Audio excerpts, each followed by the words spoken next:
Good morning, everyone. It's 9 a.m. here in New York City. This is Yahoo Finance Live. I'm Brad Smith alongside Shauna Smith this morning, and here are three things that you need to know to start off your day. It is a case of wake me up when September ends, perhaps, maybe not. According to some strategists, if August was bad for stocks, then the next month might be okay. Either way, equities have had a bad run of late. The S&P 500 heading for its worst month since February, while the NASDAQ 100 closing in on its biggest decline this year. Data has been front and center in today's core PCE at just higher 4.2% year over year as expected. Also, Salesforce rockets on an AI-fueled earnings beat, which should suggest good news on the overall IT spending environment. Strong showing in both subscription and support services, pushing revenue to $8.6 billion. That outpaces the street's $8.5 billion expectation. CEO Mark Benioff's investment in AI is the focus here, as it embeds the technology across its key offerings. As for the stock, it's still a far cry from its highs of $300 back in 2021. And Dollar General cuts its profit forecast on weak traffic and the ongoing slowdown in discretionary spending. It posted second quarter net income of $468.8 million, or $2.13 a share. That's a significant drop from the previous quarter. And the retailer now sees fiscal 2023 sales growth between 1.3% and 3.3%. That's a big drop off from prior guidance as high as 5%. The stock is down 36% so far this year. Well, 2023 has been a revolutionary year for artificial intelligence. Take a look at market leader NVIDIA. Shares have certainly soared since the start of the year, up just about 240% as the AI hype train keeps pushing markets to the upside. And while NVIDIA bulls pouring money into the stock after another monster quarter for the company, our next guest believes that NVIDIA is not sustainable and may run out of steam. We want to bring him in. David Nelson, Bellpoint Chief Strategist. David, it's good to see you. So lots of questions about the AI hype, whether it's hype, whether this is real. But let's start with NVIDIA, since that seems to be investors' favorite. Why do you have question marks at this point? I don't have a question mark for this company. NVIDIA is cheaper now than it was before the recent run-up. Certainly cheaper than, say, a company like Apple on a forward-looking basis. I look at the numbers, they're pretty extraordinary. Even on the heels of 320% earnings growth this year, it's trading at about 31 times next year's earnings and will grow earnings at about 55%. That's a PEG ratio less than 1.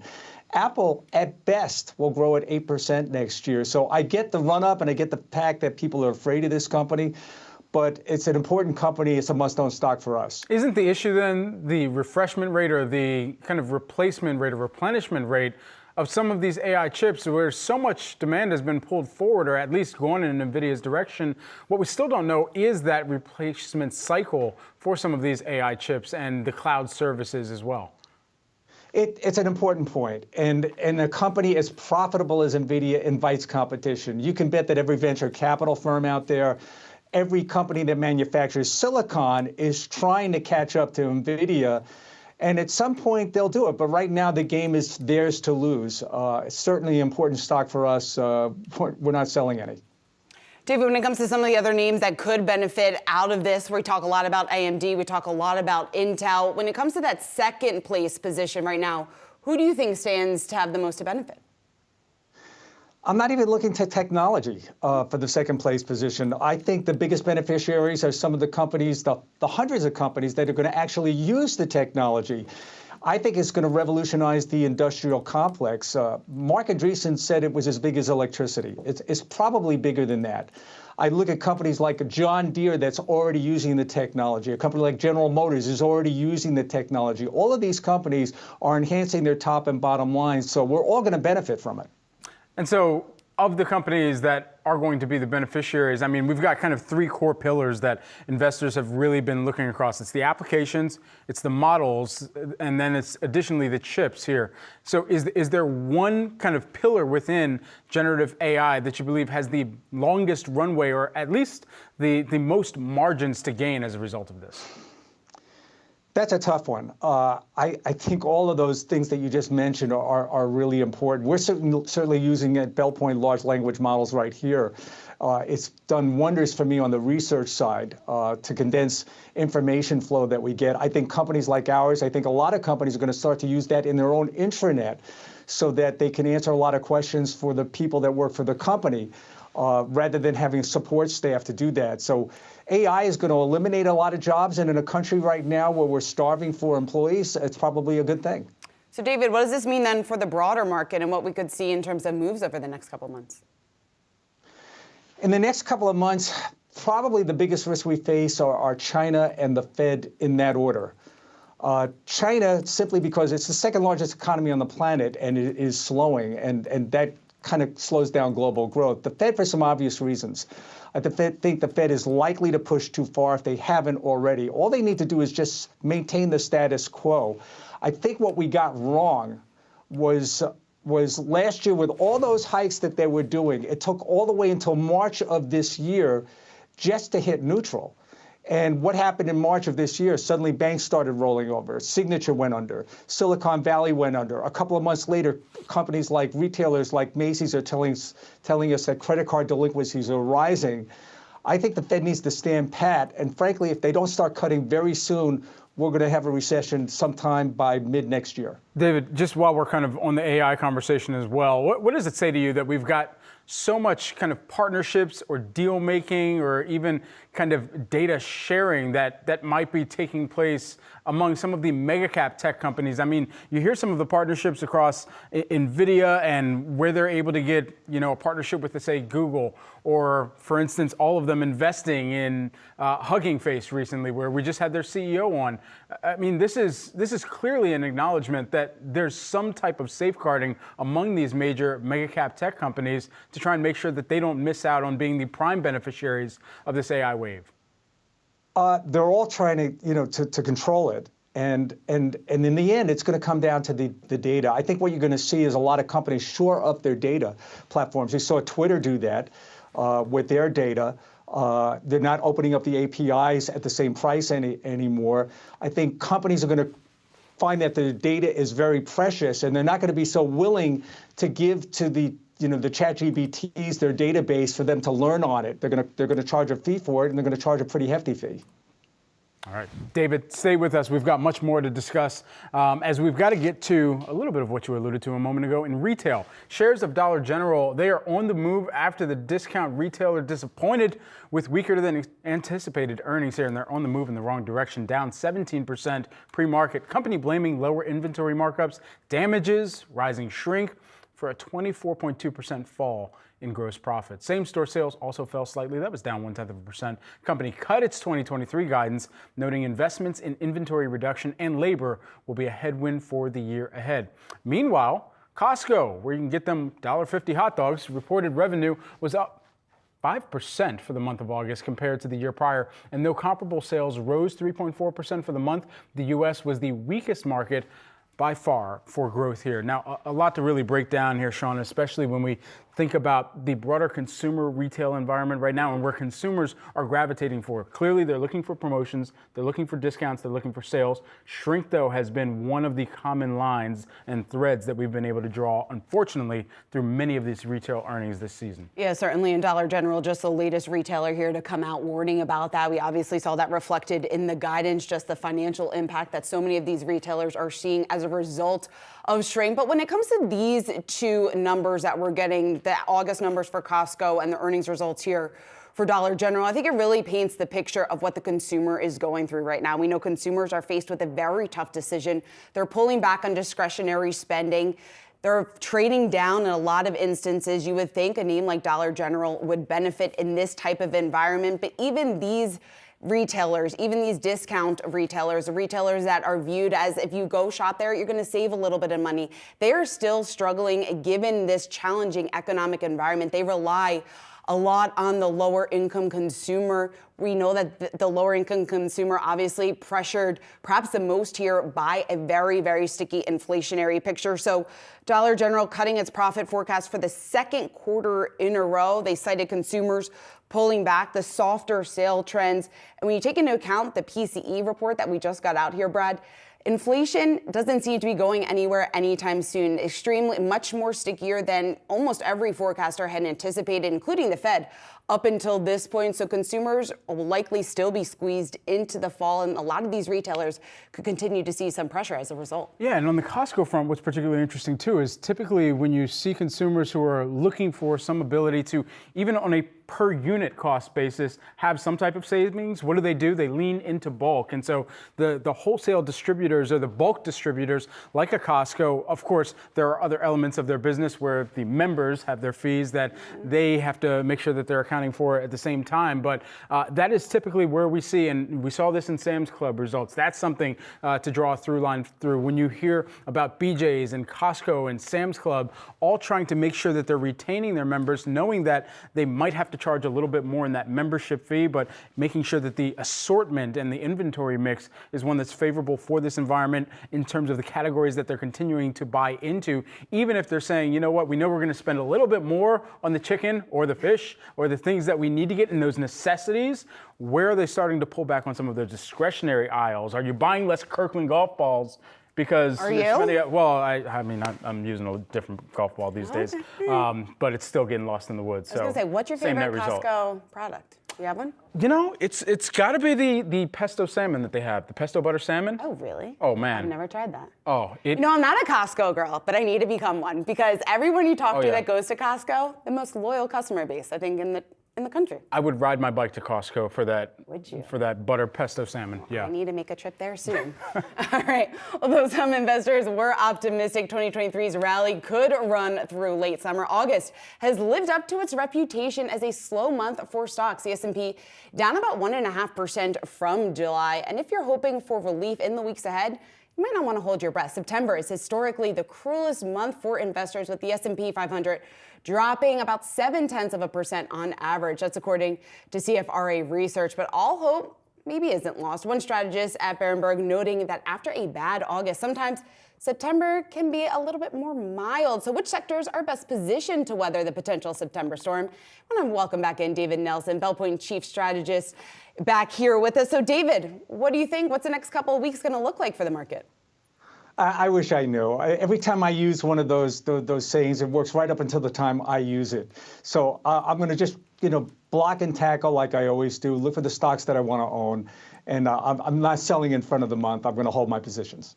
Okay, and so the positions that you are firm on right now, I mean, are there any areas that you're kicking the tires on, perhaps, especially given some of the consumer data and where you've seen some of the propensity for the consumer to continue to buy into some services or experiences at this point? The consumers are tough space. You just mentioned one, Dollar General. We got caught with our pants down in Macy's just last week. We were fortunate to get out just as the market opened. By the end of the day, that stock was down about 15%. So it shows you how challenged the retail space is. The only thing that really works in this environment that seems to have some legs here is the subscription model that you just alluded to. But I'm looking all over the place. I mean, I'm pretty fully invested at this point. I'm not sitting on a lot of cash. I can, share some recent picks if we get to that. But I think there's a tremendous amount of opportunity if you can just wiggle and waggle around the secular backdrop that's out there. David, what are those recent picks? Recent picks, kind of out of the ordinary for me. I don't usually buy stocks when they get crushed, but Fortnite was crushed after their recent earnings report. I thought it was a one-off quarter. The market obviously didn't think so. Network security is certainly, one of those secular growth themes that has a pretty long runway. These stocks are never cheap. Revenue with this company is still growing at around 20%. So we took a stab and we took a position in it. So is this a stock picker's market from your perspective? Say that again? Is this a specific stock picker's market, or is it safe to go out and say, guys like me, we always say that because that's what we get paid to do. I've been saying stock pickers market for the last 15 years, and eventually that's gonna prove hold. Unfortunately, what tends to happen is portfolio managers, and even as investors, we tend to try to trade around the tape and raise cash at the wrong times, and very often we get caught with too much cash just at a point in time when the market really took off. I don't really think anybody coming into this week thought it was going to be as strong as it was. We were going to be lucky to come out of this maybe down 3% in the month, and here we are with a pretty strong start to the week. A couple of back-to-back days, very, very strong. Let's see what the next 2 days bring. I don't think we'll cross into positive territory, but the damage certainly isn't as bad as we thought it was going to be a couple of weeks ago. So, David, we did get the reading on inflation, though, showing the fact that inflation obviously still sticky. We're going to get the jobs report tomorrow before the bell. What are your expectations there? And I guess, what do you think that's going to tell us just about what the employment picture could look like into year end? I think the employment is going to slow. It is already slowing. And even if the jobs number is stronger than expected, we can see it in the JOLTS numbers. The JOLTS numbers, everybody celebrated that yesterday, but it showed that the Fed policy is actually indeed working. Growth in employment is starting to slow. Make no mistake, the Fed is in restrictive territory. You know, at the start of this whole cycle in March of last year, when we started, the real Fed funds rate, which is the Fed funds rate minus inflation, was minus 800 basis points, never before seen. We have a yield curve inversion that's right now maybe 16 months in. If we don't get a recession by this time next year, it'll be the first time in a half century the yield curve got it wrong. David, how far out are the markets looking right now? I mean, we know this is so forward-looking, and perhaps investors are not even paying attention to the September meeting for the Fed, but it seems like they're paying and giving more credence to the November meeting. So with that in mind, you know, how far out should investors be kind of keeping their sights set on? Markets tend to look 6 months to a year out. I try to look at it. I'm lucky if I can see till Monday. I don't know if that's really working. Certainly from a discounted cash flow, you know, earnings, multiples, all that financial stuff, we're looking that far out. When I look at a multiple of a stock, I'm looking, what's the next 12-month forward multiple? So in that sense, that's how we look forward. But it's a guessing game. You know, what we think that earnings number is going to be today, that's what we're pricing the security at today, but it may not work out that way, and we'll have to adjust along the way. I feel you, David. I take it one day at a time, too. It gets too stressful when you look out further than that. David Nelson, great to have you, Bell Point Chief Strategist. Thanks so much for having me. Well, Salesforce earnings were released last night, and the company not only beat expectations for revenue and adjusted earnings per share, but boosted its current quarter and full year forecasts for revenue, earnings, and margins as well. Like every other tech company right now, Salesforce mentioned artificial intelligence a lot on its earnings call. Co-CEO Mark Benioff explaining his aspirations for the company in the AI space. And to talk more about Salesforce as an AI play, we have one of the best guessers in the business, Brent Thill, a senior analyst over at Jefferies. Brent, make some sense of this quarter for us and your outlook as you continue to kind of parse through the numbers here and even the tenor of the call last night. Yeah, good morning. The stock is going higher on margin, not really revenue. So Salesforce.com, came into the year massively overweight. They need to hit the Peloton and hit the air brakes on carbs, and they have done that, and that has seen a material outperformance in margin. The margins are continuing to improve. Revenue growth is still stuck in the low teens, and as Mark Benioff, the CEO, said, "I'm a growth CEO." They want that number higher, and we think ultimately, if you listen to all the AI hype. Today, it's not revenue. So the AI revenue wave is going to hit them. So effectively, the first wave of the stock outperformance has been on margin. The second wave should come with revenue outperformance. And, again, it's early in AI. I think they're a little behind. You're going to see the revenue from that have a bigger impact in 2024. And then I think, they've gone on a diet on M&A. They haven't done really any M&A. So the other thing that could help reaccelerate revenue growth is, do they lean back in and do some tactical acquisitions that help fill out the portfolio? So remember, the activists said, no more M&A. You got to cut your weight, get your margin higher. I don't care about revenue growth. And they set a goal of double-digit top line with high 20% operating margins. They're now there. And then the next leg of this is that margins are going to go, in our opinion, to 35 to 40%. And hopefully they can, reaccelerate revenue growth from low teens to mid teens. So story still got a lot of legs. We think stock's going higher. So Brent, there's a lot to break down in what you just said, but sticking with your last point there on M&A, because like you said, activist investors obviously were pressuring Benioff, wanted him to cut back on some of his spending. So here we are with Salesforce almost a year later, and like you're saying, in a much better position than it was 9 months ago. So what do you think, I guess, how do you think Benioff is thinking about potential M&A strategy and what could be attractive to him? Well, remember, I mean, they've been addicted to M&A. They've done so much M&A. They've done more M&A than most of the companies we cover. So they were hooked on a drug called M&A, and they had to go to rehab. So I think there's a lot that they could do. I think right now the number one area obviously is AI. Is there a tactical tuck-in or a startup that has great technology, doesn't have distribution, that they could infuse inside their platform? That would be number one. Obviously, number two, they've been very open about acquiring inside their own portfolios. So marketing, sales, service, you go through all these applications. There's a lot of point solutions in the front office that they could tuck in on that side. But if you the number one thing for me would be a tactical AI tuck-in. Is there some enabling front office technology AI story that is out there? It could be 3 girls and 5 guys and a dog, right? That as a startup that they could do as a tactical.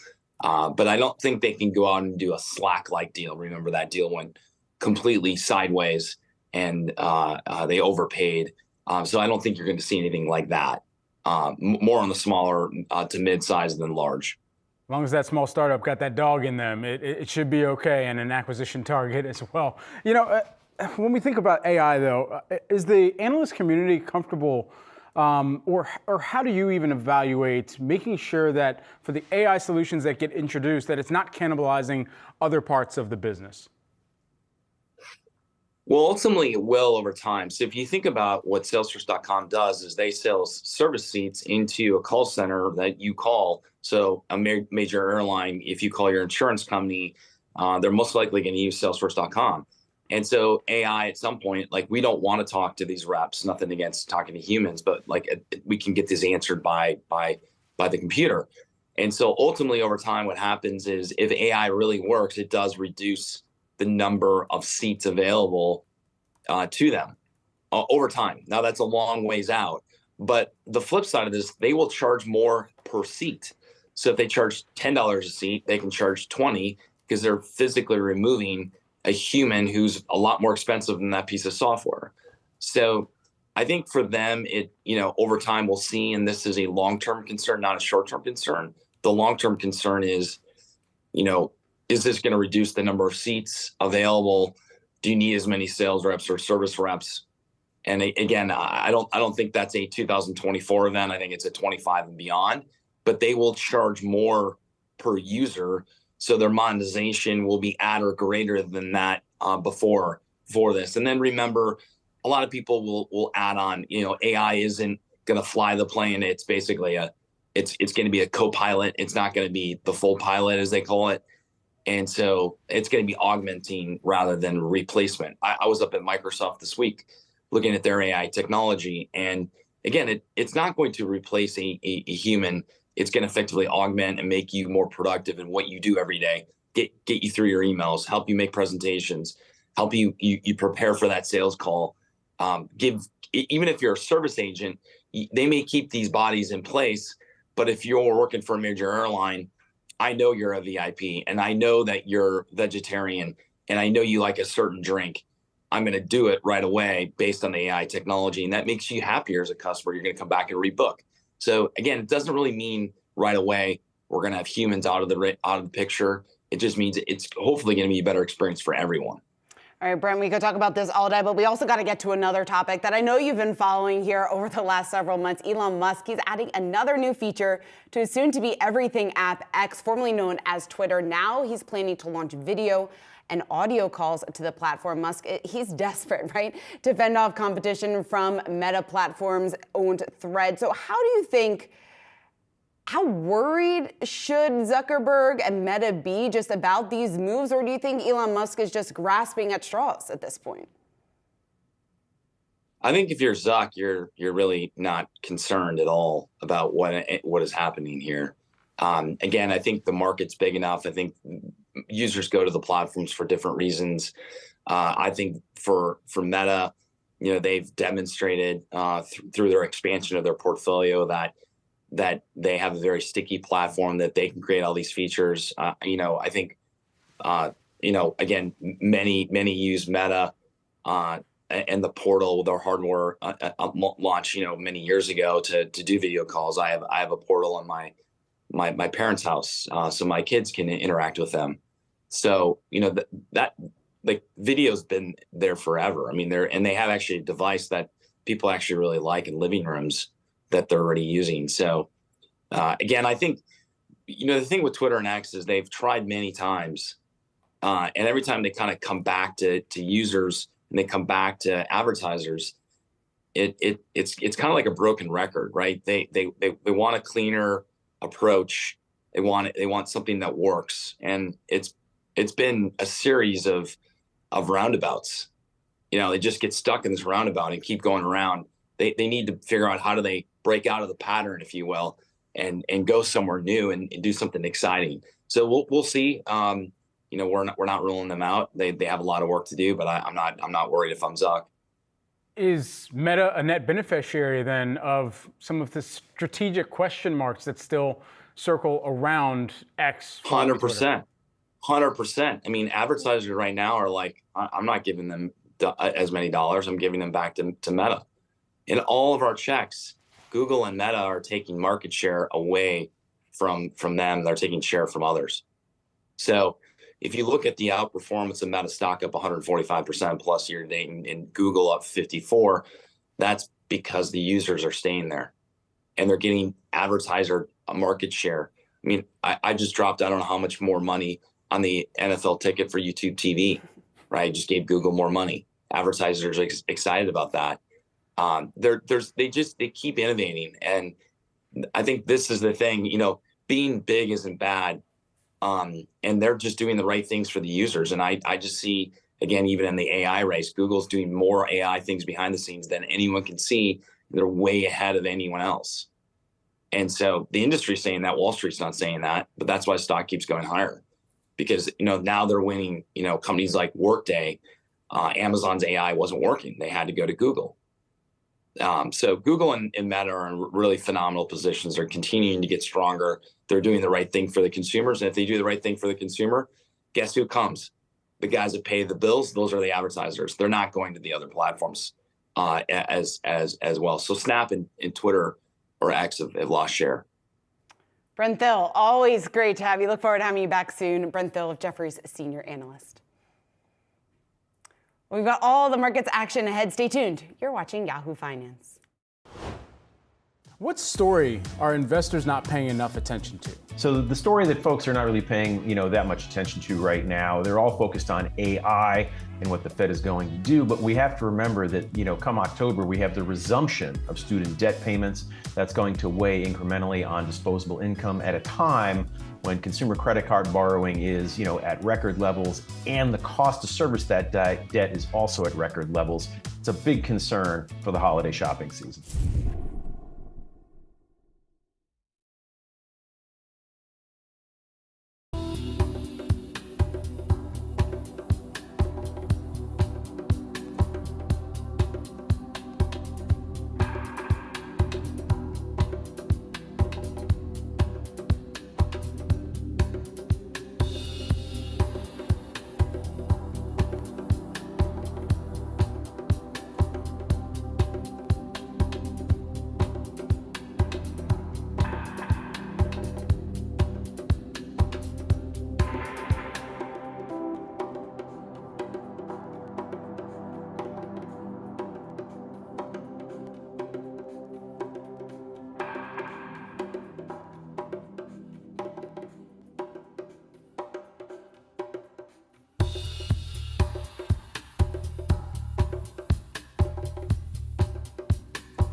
Got the opening bell on Wall Street. Let's do a quick check of the markets. All three of the major averages trading to the upside here at the open on the heels of the latest print that we got on inflation, showing that prices remain extremely sticky. We also got jobless claims out this morning. Brad, you're taking a closer look at some of these moves. The Dow up just about 100 points. Yeah, taking a look at the major averages here, 0.3% is what that equates to in that move in the Dow. The NASDAQ composite about the same on a percentage basis out of the gate this morning. We'll put this on a 4-day view for you. Why not? Just to give you a look at where things have tried to end the month of August, and we will come back to the S&P 500. Actually, I've got a crafty way for us to check on the S&P 500. Let's take a look at the sectors, and that's where you'll see exactly what the S&P 500 is doing in aggregate today. It's up by about 0.1%, 0.2%, sitting right in between there. We are mixed on the major sectors here. 11 sectors. We've got technology leading the pack. That's up 0.5%, bringing up the caboose. XLE, that's down by about 0.4%. And then additionally here, let's check in on some of those mega cap tech stocks. You're seeing a lot of green here on the screen. It looks like we're a little mixed on the day. Not so much an even split, but bringing up the caboose, you've got JD.com. That's down by about 2.3%. Also interesting to see Dollar Tree moving lower by about 1.8%. Of course, we were breaking down Dollar General, one of the top trending stocks on the Wi-Fi or YahooFinance.com here today. And then additionally here, I just wanted to take a look at some of those software names as well, as that's getting a lot of action, of course, or cloud names and database software companies on the back of earnings from CRM. There we go. CRM, Salesforce.com, opening up higher by about 4.6% here on the day. And we'll stay kind of in the cloud space for this first mover that we want to get to as well, Shauna, in the form of Okta. We will here, Brad. Let's talk about Okta because it is a trending ticker here on Yahoo Finance. Shares getting a boost today after hiking its full year outlook by about a third. But the company's CEO warning that they are maintaining a cautious near-term outlook. So when we take all that into account, though, despite that warning, we're still looking at gains of just about 12% right now. And Brad, this was an extremely strong report here from the company. Wall Street really lowering its expectations. We've heard this cautious commentary coming out from management over the last couple of quarters. But taking a look at the reaction in shares today and also analyst reaction over the last couple of hours, Oppenheimer, one of the names coming out saying that these results were driven by upsells. They were driven by improved sales execution, high gross retention. Obviously, when you have a trend like that, points to stronger results. And we're seeing that reflected in the stock price today. Huge move in after hours trade we saw yesterday. And there you're taking a look at those past 2 days, but a lot of that action, price action coming here on the back of these earnings as we're taking a look at shares up more than 11%. And you hit the nail on the head. That annual contract value, anybody who's kind of doing a search for what really mattered as you're going through this earnings call transcript as well, you'll see ACV. And these ACV customers now standing at over 4,200 and growing 19%. So ACV, annual contract value there, they added 125 customers with 100,000 plus annual contract value, and then that total base now standing at over 4,200, as I mentioned. They also, in fact, hit a record number of $5 million plus total contract value deals here. So that is significant. And when you think about the number of different licensing and the model here for a company like Okta, it's going to be amazingly interesting to see how they continue to upsell into them. Subscription revenue, that was up 24%. Remaining performance obligations, that grew 18% year over year. So growing out the base and the spend levels, very appealing to investors here on the day. And we're going to have much more to discuss with Okta later on today. Stay tuned for our 3 to 5 show today. We'll be speaking with Okta CFO, Brett Teague. You don't want to miss that. Also, let's go where the pets, some of the pets go or get delivered. I don't know. Chewy shares, they're slipping today after the pet retailer warned of difficulties with a new price-cautious consumer, with the company's CEO warning that the brand is not fully exempt from current economic headwinds here. Now, this was interesting to really listen in or at least take a couple things away from this earnings call. And as I was looking through what was said on that earnings call last night, AutoShip, they're citing that as one of the differentiators in their Chewy business model, high visibility and predictability, driving recurring revenue streams. But at the end of the day, consistent with their expectations, active customers broadly flat for this recent quarter. Yeah, and that was a big takeaway here for me. When you take a look at those active customers, we didn't see any improvement. We know that that's critical for a name like Chewy, for someone that's doing business within this space. It's all about growing your customer base. So the fact that we didn't see any big movement there, that's a real concern for investors. Now, another thing I wanted to point out that the company has talked about in the past, but really doubling down on it, new pet ownership trends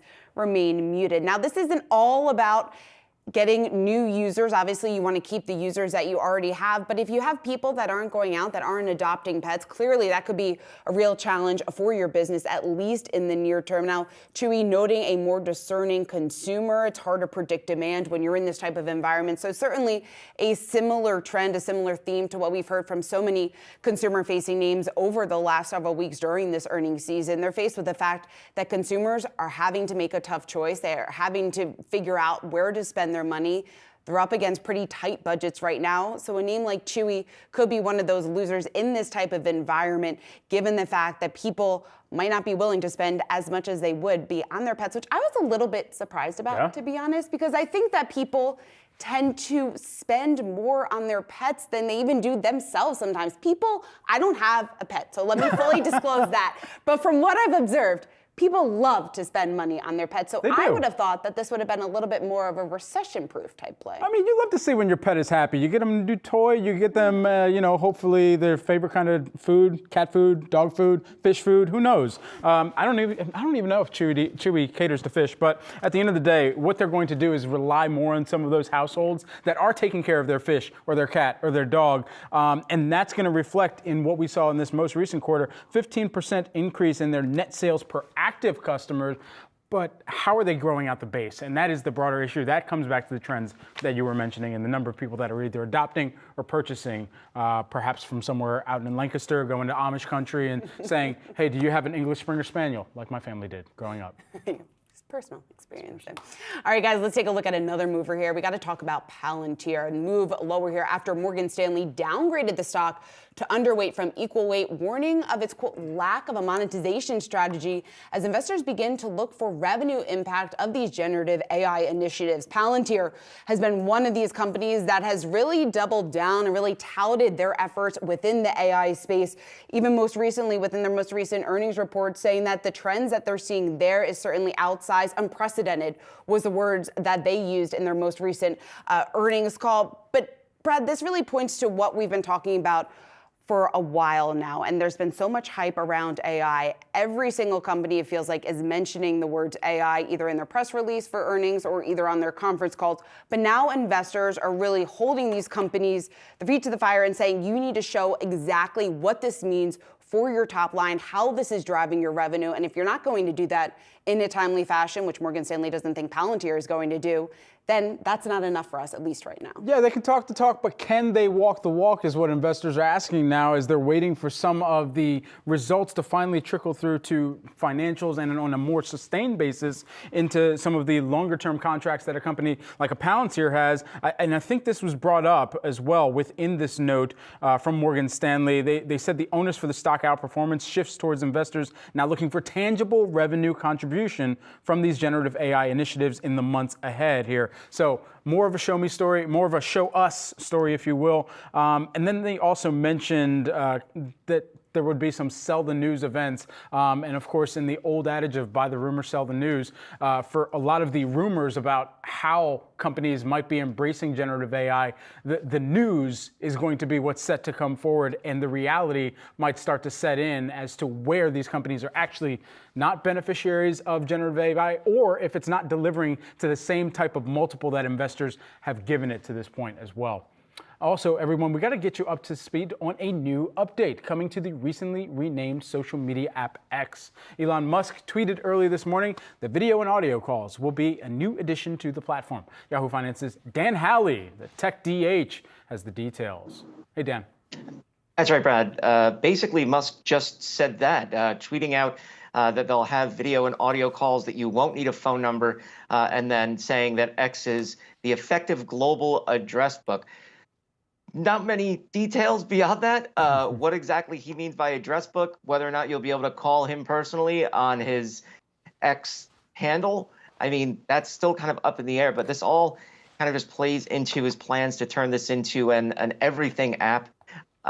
We've obviously talked about this before with WeChat and how Tencent has done that in China. He wants to do that here in the U.S. and presumably abroad with X, turning it into kind of an everything app. He's made steps in that direction, but this is clearly the biggest one yet, where this would be a means for you to make calls easily.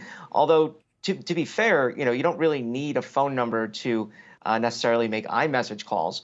You can use your email address rather than, say, your Twitter handle. So weirdos on the internet won't necessarily call you from Twitter, or X, I should say. So, this is just part of his plan. Whether or not this comes to fruition, when it comes to fruition, we'll have to see. But, he does tend to overpromise sometimes and can underdeliver on those promises. We'll just have to see when this actually comes out. Well, Dan, we know Elon Musk is certainly a very busy guy, but we're also getting some news here this morning that he's facing some pressure here potentially from prosecutors, from regulators, over how he used funds tied to Tesla. What do we know there? Yeah, the U.S. Attorney's Office for the Southern District of New York and the SEC are looking into Elon Musk and the company's plan to basically use funds from the automaker Tesla to build a house for Elon Musk on his property. A literal glass house is what the reports say from the Wall Street Journal. It would have been some kind of twisted hexagonal shaped house on a property. There would have been, a waterfall in it for some reason, or gotta have a waterfall, nearby. Dan. Yeah, look, gotta. Just lean into the wacky rich guy thing. It would have had bedrooms, the whole 9 yards. The idea here behind these probes is, they're using company funds for his personal use. You have to alert people to that. There was an internal probe by Tesla looking into this. There was no word on whether or not the actual glass was eventually shipped, but this was happening during the supply chain crunch. So it was an issue at the time for Tesla itself. And so now for obviously the Southern District of New York and the Security and Exchange Commission to be looking into it, it seems to be a much bigger deal than just kind of, a silly literal glass house that he's building. I probably should stop throwing stones at this point. I thought this was going to be like Prada Marfa that's in the middle of the desert, but this sounds like an actual house, Shauna. I don't know. I'm a little bit confused at this point, to be totally honest. But we're going to have to wait to see what the results of this investigation is going to be. And also if we ever hear what the results of that internal investigation from Tesla was. Dan, thank you. Well, coming up, keep it right here on Yahoo Finance. We've got all your market action ahead. Stay tuned. What is your coffee order or the first thing that you drink when you wake up? Tall hot blonde. Tall hot blonde. And from Starbucks, is it from a chain? You getting it locally? Oh, it's candidly who's ever near. It could be Gregory's, it could be Starbucks. More often than not, it would be a Starbucks.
Dollar General shares are plunging this morning after slashing sales forecasts and taking a hit from a decline in store traffic. The discount retailer became the latest to warn about inventory shrink as well, joining other companies like Five Below and Dollar Tree, who also voiced concerns. Joe Feldman, who is the Telsey Advisory Group analyst, joins us now. Joe, good to have you here with us this morning. As you think about what we've heard over the course of this retail earnings season and ultimately what Dollar General has come out and communicated, should there be any surprise here from your perspective? I think the surprise here for me is really on the top line, that we knew about inventory shrink running higher for retail, broadly speaking. We knew that that's been a pressure on the gross margin. We've known that markdowns have been ticking a little bit higher. So we've seen that profit pressure from a lot of others. But a lot of its discount peers and dollar store peers like a Dollar Tree, a Five Below, Walmart, and Ollie's and others have all done pretty good on the top line. Their sales forecasts also held in fairly decent for the back half of the year. So even though some of those others have taken down their guidance for the full year, it was really more because of the increased shrinkage on, related to the profitability pressure. It wasn't because of sales. That's a bit more concerning here with Dollar Tree, that the sales here are a little bit tougher. And we have a lot of questions for them at the 10 o'clock call that's about to come up. What is going on with the trend, with the consumer? We know the consumer's under pressure, but you would think this is the time for Dollar General to shine and really to capture some market share with that lower income consumer. And it just seems like they're not winning at this moment. Joe, why do you think that is? Why do you think they're not seeing better results given the macro environment? So one of the big things we've seen over the past year is Family Dollar, which is part of the Dollar Tree Corporation. Family Dollar has lowered prices quite a bit. They're a lot more competitive with where Dollar General prices are. We've seen, I think, some execution issues at Dollar General as well in terms of the inventory and the flow of the inventory. Also, you've seen other competition like Aldi and Lidl, deep discount grocery, where consumers can go and fulfill some of their grocery needs at pretty much the same or even better prices sometimes than Dollar General. So I think there is some incremental competition out there that is weighing on the results of Dollar General. For Five Below as well, as we've been kind of looking through their results this morning, all the other retailers seem to be citing some type of back-to-school trend that they're being able to benefit from, at least with the pull forward in some of that demand and expecting it to run all the way through September. Is that not the same case at Five Below? Yeah, I think it actually is at Five Below. I know their guidance, for the third quarter right now is for same-store sales to be up, flat to 2%, which is kind of in line with what the street was thinking. They actually said back to school's off to a relatively decent start. They called out backpacks, especially clear backpacks, which is a new trend right now among school kids and, being mandated by some school systems. But that trend has actually been okay. So I think they've done all right. And what's interesting, again, in comparison to, say, Dollar General, traffic or transactions at Five Below were up 4.5% in last quarter versus down at Dollar General. And so that's where you see that difference, where I think Five Below, Dollar Tree, some of the others are actually getting the traffic in the stores. I know there's been a little bit more pricing pressure. There's been moderation of inflation, and I think that's starting to come through as well, why the ticket prices are coming down a little. But the traffic's been pretty good. And so we like what we heard out of Five Below. Joe, what do you think the pricing picture looks like going forward? Because some companies are able to hold prices where they are. They're still seeing that demand for their products. Others, though, if you take a look at Dollar General, they're not able, or they haven't seen that traffic really keep up with what you think it would be up until this point. So are we going to see more promotional activity, do you think, heading into the holiday season? Yeah, we're hearing from a lot of retailers that we're going to see a bit more normalized promotions, normalized meaning more like pre-pandemic levels. We're hearing a lot of retailers, like Best Buy, Walmart, others have talked about seeing consumers shopping around events like holiday time periods, whether it was, Mother's Day, July 4th, and Halloween is off to a good start, actually. And I think that we're going to see more concentration around the big events in the second half of the year, more similar to those pre-pandemic levels.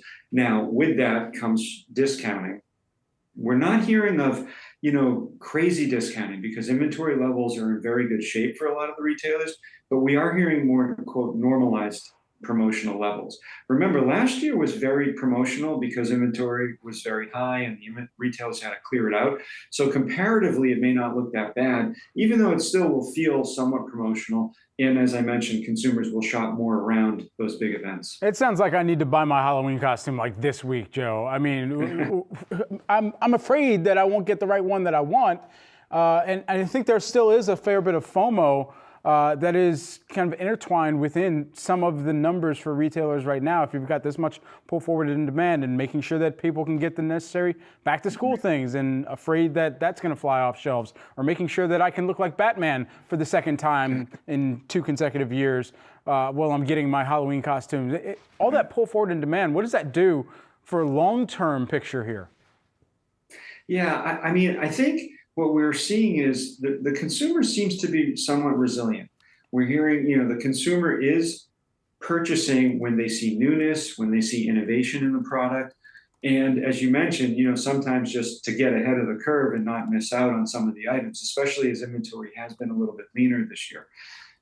I think that we're just seeing, we're still on that glide path to whatever the normal levels will be, but we are seeing that big pull forward from the pandemic. We're kind of coming through the worst of that now, through the normalization period.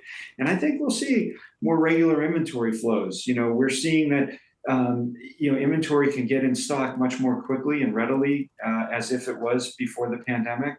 So with that, it allows customers to shop closer to need or pull forward when they want to, if there's a shortage of inventory. But I think that the normalization is what we're seeing and what we would expect going forward. Joe Feldman, Telsey Advisory Group Analyst. Thanks for joining us. Thank you. After a difficult 2 years for the IPO market, could a reverse be coming in September? Yahoo Finance's Jared Blickery joining us from the floor of the New York Stock Exchange. Jared, what can we expect? Shauna, I think we're going to expect some big ones to come out in September. I'm talking about Instacart, I'm talking about ARM, and also the software company Klaviyo, but it's been a heck of a year going back, looking at this IPO slowdown rate, and I'm showing this on the Wi-Fi Interactive here. You go back to about March of 2021, and we're looking at about $50 billion per month, and that has dropped off really steeply, as you can see. Now, we had a little bit of a pickup here with Kava, that IPO, but for the most part, we have seen a dearth over the last year. Not surprising because of the environment in which we find ourselves, and especially last year. We've had an incredible surge this year, but a rising interest rate environment is not where you want to launch a startup into the public space. Here are some of the year's biggest IPOs on U.S. exchanges: Kenvue's $4.4 billion, Nextracker, etc. And I want to chart some of the ones I was talking about as well. Kava Group, I'll show you quickly the chart for that going back to June. You can see it's still up 17%, but pretty volatile price action. This drop right here from high to low is about 30%. Pretty typical with what we see in newly minted listings here. Here's Savers Value Village, also launched in June. It's up 9%. And Kodiak Gas Services, kind of off the radar, not a consumer name, but nevertheless up about 16% and a bit less volatile. But just looking ahead here, I'm going to be especially interested to see what comes with ARM. That should be a $6 billion IPO. Raising $6 billion is a huge amount of money. That's probably going to be the biggest chip IPO ever. And this is not a new company. It's profitable. And by the way, the other two I mentioned are profitable too, Instacart and Klaviyo. But back to ARM, this company has been around since 1998. It is profitable. It has a very desirable chip business. It makes the designs for chips. It doesn't actually manufacture them, but 30 billion is what the number is that it's responsible for every year. You're going to find these chips in your mobile devices as well as the Internet of Things. That's a lower margin business, but everybody wants their arms, everybody wants to put their arms around ARM. I did not intend to say that, I promise. Just thinking about the environment in general, I think it's finally time. It's nice to see some activity coming back here to the floor. And overall, after the shellacking that everybody went through last year, I think traders and investors are a little bit shell-shocked for that. So I'm not going to be surprised if we don't take a little more measured approach. These 3 IPOs I've been talking about, they're slated for September. They've already been delayed at least a year, maybe 2 years in some instances. So the rest of the year should be really interesting, but beyond September, I don't know if we're gonna see another flood of some huge IPOs or maybe just a trickle of some small ones. We'll have to see, guys. All right, arms across America. Thanks so much, Jared. Appreciate that. All your markets action straight ahead. Stay tuned. You're watching Yahoo Finance. Have you tried pickleball yet? Not only have I played pickleball, I have a combination of 8 rackets in 2 locations. Oh my gosh. Okay, so you got like one of the racket bags. You're official now too. I have a racket bag that I carry multiple rackets, and let's just say, Brad, that I bring my balls. All right, fine. Sign that man up for the majors for sure.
Big changes could be ahead for the cannabis industry. There are expectations that U.S. officials will ultimately ease restrictions on marijuana, a move that would open the door for expansion across the country. The Department of Health and Human Services has been conducting a review into cannabis under a directive from President Biden last year. It has now sent its findings to the DEA, the health agency recommending the drug be moved from Schedule 1 to Schedule 3, but the DEA will make the final decision. Curaleaf is a big player in this space. The company has operations in 21 states and 8 European countries. We will be speaking with CEO Matt Darin tomorrow, 11 a.m. Eastern Time. You won't want to miss that. Well, we've got all your markets action ahead. Stay tuned. You're watching Yahoo Finance.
Welcome back, everyone. It's just after 10 a.m. in New York City. This is Yahoo Finance Live. I'm Brad Smith alongside Shauna Smith, and we are about 30 minutes into the final trading day of August. Where did the month go? Well, let's take a look at stocks and how they are doing this morning. All three indexes are in the green as they attempt a 5-day winning streak that could potentially put markets in positive territory for the month following a lousy start. We'll keep close tabs on that. This morning's July PCE report showed that the consumer continued to spend substantially, but investors are still hoping that the slowing rate of growth means that the Fed can hold rates steady at the September meeting. Well, taking a look at some individual names, UBS is on the move today after reporting its highest profit ever following the purchase of its troubled rival Credit Suisse. The second quarter profit came in at $28.88 billion. The bank also announcing that it will shed around 3,000 jobs in Switzerland in an effort to cut $10 billion in costs. And Shopify stock is also in focus on the day. That's up by about 8% right now. The growth can be attributed to Wednesday's announcement of its partnership with Amazon to give US-based merchants access to Amazon's Buy with Prime option. Shopify merchants can offer Prime benefits to their customers for the first time while also staying on the Shopify ecosystem. And AMC, the stock is popping this morning, at least it was, up just now about 0.3%. Well, this coming after Taylor Swift announcing the Eras Tour is coming to theaters starting Friday, October 13th. AMC saying that every U.S. theater location is going to run at least 4 showtimes per day on Thursdays, Fridays, Saturdays, and Sundays. Tickets are already available on AMC's website, Cinemark, and Fandango, with prices for adults just $19.89, for kids $13.13, of course. That makes... Oh my gosh. That's too many 13s. There's too many 13s, but this is so smart. This is going to be a massive hit. We have been talking about what is going to get people back into the theaters, what's going to get people excited to go to the movies again. This is it. It's it. I don't go anywhere on Friday the 13th, though. I don't know. Maybe I'm the only one that during a Halloween month I think people are hunkers down. going to go, though. They will go. People will absolutely go. I mean, I watched the documentary that's still up on Netflix this week. So there's so much fanfare around the summer that has been Taylor Swift, Beyonce, and Barbie. It's just the perfect way to cap off, or at least begin the fourth quarter of the year, if you will.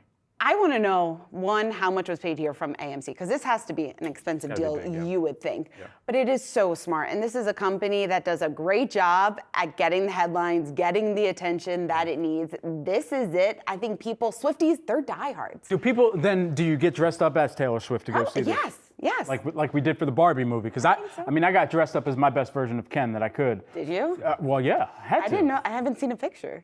Oh, they're out there. They exist. All right. Yeah. Okay.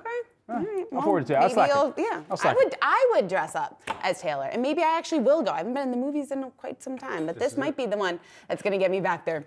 All right, well, let's talk about another big story here. The Fed's preferred inflation gauge, the Personal Consumption Expenditures Index, or PCE, ticking higher in July, up 0.2% for the month, and up 3.3% from a year ago as consumers spend big this summer. The core inflation number, which excludes food and energy, also rose a 4.2% on a year-over-year basis. This coming after the Fed reiterated its target of 2% inflation in Jackson Hole. Our next guest here to break it all down, we want to bring in Lakshman Akutan, Economic Cycle Research Institute co-founder. Lakshman, great to have you here. So thank you. I think everyone's trying to figure out, how is the Fed looking at this and what does this mean for future policy decisions? The fact that inflation is still so sticky, is it going to be maybe what moves the needle for the Fed to hike again? Well, the hiking again, the bets have been all over the place, but I think the higher for longer piece is more reliable, and this data kind of supports that. What they were saying in Jackson Hole was kind of reiterating that to a degree. But here, if you have on the surface higher expenditures, higher consumption, and some sticky prices, that's a recipe for the Fed to say, we can't say mission accomplished just yet. Do people then, do you get dressed up as Taylor Swift to go see this? Well, I think the So in not saying mission accomplished just yet, does that mean, because if we're looking at the probabilities for September, you kind of take any decision out of the table or out of the tape there, but then you look towards November like many investors have been. And is there any difference, massive difference in data point that we should expect between now and then that would lead them to make a decision on an increase in November? Well, I think, look, the hope has been springing eternal that, hey, they're done. They're going to cut. Yeah. And then they say, no, not yet. We're not there with you. Yeah. And that's the tug of war that has been going on between the markets and the Fed for a long time. It was back in May of this year, just the beginning of the summer, and the markets were pricing in a couple hundred basis points of cuts by June of next year. Now, I think it's around 25. So there's been this back and forth, and the market is saying, are we there yet? And the Fed's saying, yeah, not yet. And here we are with PCE core deflator today, sitting at 4.2. That's too hot. And if you look at that number, which is their preferred measure, and you listen to what they were saying, what the chairman was saying in Jackson Hole, which is, hey, I really, 2% is my target. Those are two different numbers. And so higher for longer. The betting on September and November will oscillate back and forth, but I think we're higher for longer. Do you think the 2% target still makes sense in this environment? Yeah, in the sense that the Fed needs, they're nothing if they don't have this credibility. They need some credibility, right? And they messed up, as I won't go into it, but they messed up, and they've got to re-earn that inflation fighting credibility. Not just the Fed, other central banks, the ECB is doing it too, and so I expect that we'll see higher for longer. What was a little alarming, actually, in today's data was a pretty sharp drop in the savings rate, where, yes, people are spending. Yeah, every leisure and travel and all of that stuff, it's been the YOLO summer. All of us know that. Taylor Swift, all these other things, right? And it's come at a cost. You've had to dip into your savings quite a bit to maintain this. Now, what happens in the fall? We'll have some student loan payments that'll start to restart, and we'll have other you're kind of back to reality in a way. And let's see what happens there. Maybe the savings rate can go down further. Maybe people will be able to borrow more money, but that credit crunch is still propagating through the economy, and we'll have to see how that lands. Yeah, the YOLO on has been the exact reason why many of us, myself included, had to go see Paramore at MSG before those student loans kicked back in. At the end of the day here, though, when we think about what data points could potentially move the Fed, and not just move the Fed, but also whether or not in this environment a recession is still on the table in a higher for longer scenario as well. Is that still the base case? I think it still is. Look, it's been since 2021 when the Fed started hiking, right? And they started going in earnest in the summer with those 75 hikes. And back then we were saying, look, they're going to keep this up until there's a recession. And that's hard to know in real time. You can look at backward-looking data and say, one started. Some parts of the economy are already feeling it. GDP just got revised down. GDI, which we just got the first look at Q2, has been negative in its statistic. It's measuring the same thing in the economy, gross domestic income. That is negative now for 3 quarters in a row. It just doesn't happen away from a recession. Other measures, GDP plus, have been negative for a couple of quarters earlier. So there may have been a recession that started even though you have consumption numbers like that. That, as weird as it sounds, happens. And we've seen the weaker part of the economy has been the investment side of it. And that's why consumption is the bright spot that people are focusing on. And that also really points to the fact that the labor market has been so resilient. People are employed, they're feeling confident, they're out there spending. So given the situation that we're in right now, and maybe the Fed could eventually get more aggressive if we don't see more movement on inflation, where does that then leave the jobs market? Well, jobs is decelerating, right?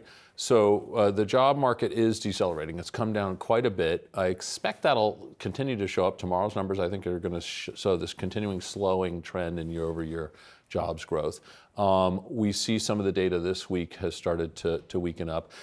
Where we see the strength is in non-cyclical types of things. So a YOLO summer is some leisure and hospitality. People went out there. I think that's running to an end. We'll see how much savings are left.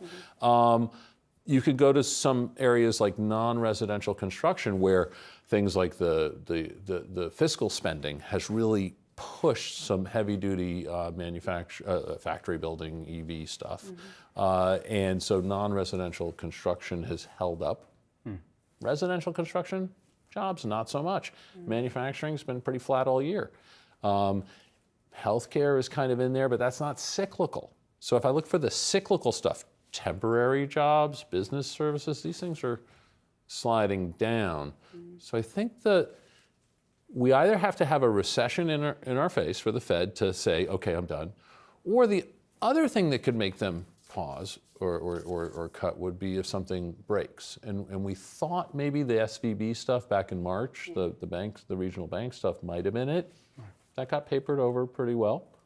We'll see what happens. Just briefly, you mentioned some of the smaller and regional banks here. I mean, we talked about the unemployment rate, and that's still hovering around 50-year lows, but credit card delinquency rates, especially at some of those smaller or mid-sized banks, they're creeping higher here. So what does that tell us about the real sense of the consumer that's trying to make sure that they're not necessarily tapping their household cash that they might have, but still being able to make necessary purchases, needs-based purchases in this interim period of time? They're under a lot of pressure. Look, I mean, I'm oversimplifying, but more than roughly half or more than half are living paycheck to paycheck or worse. And the more affluent are able to continue spending. But those loans are getting pretty extreme, and the loan officers are getting tighter. And that combination is happening right now. You'll see kind of very long-term auto loans, for example, longer than the car would last. Things like that. So those, you're starting to get into questionable areas with credit. And so that credit crunch, the higher for longer, it does begin to bite.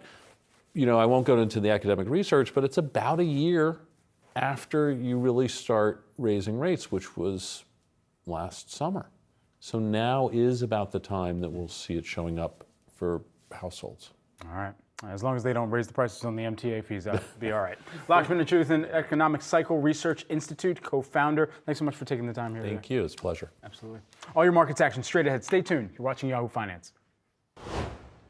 What is the overall concern, or at least the acknowledgement that investors should be giving towards what's taking place in China right now? China is the second largest economy, so it's going to have ripple effects across the entire global economy. Whether or not it's, the fact that they're seeing weaker demand, they're seeing deflation happen, it all has to factor into how you see the global economy performing in the next 2, 3, 4 quarters.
With the sun setting on summer. Oh, that's sad, guys. All right, Americans, they're eager to take one final vacation for the long holiday weekend. AAA reports bookings are up 4% this year for domestic travel and a whopping 44% for international. Yeah, I did my fair share in there.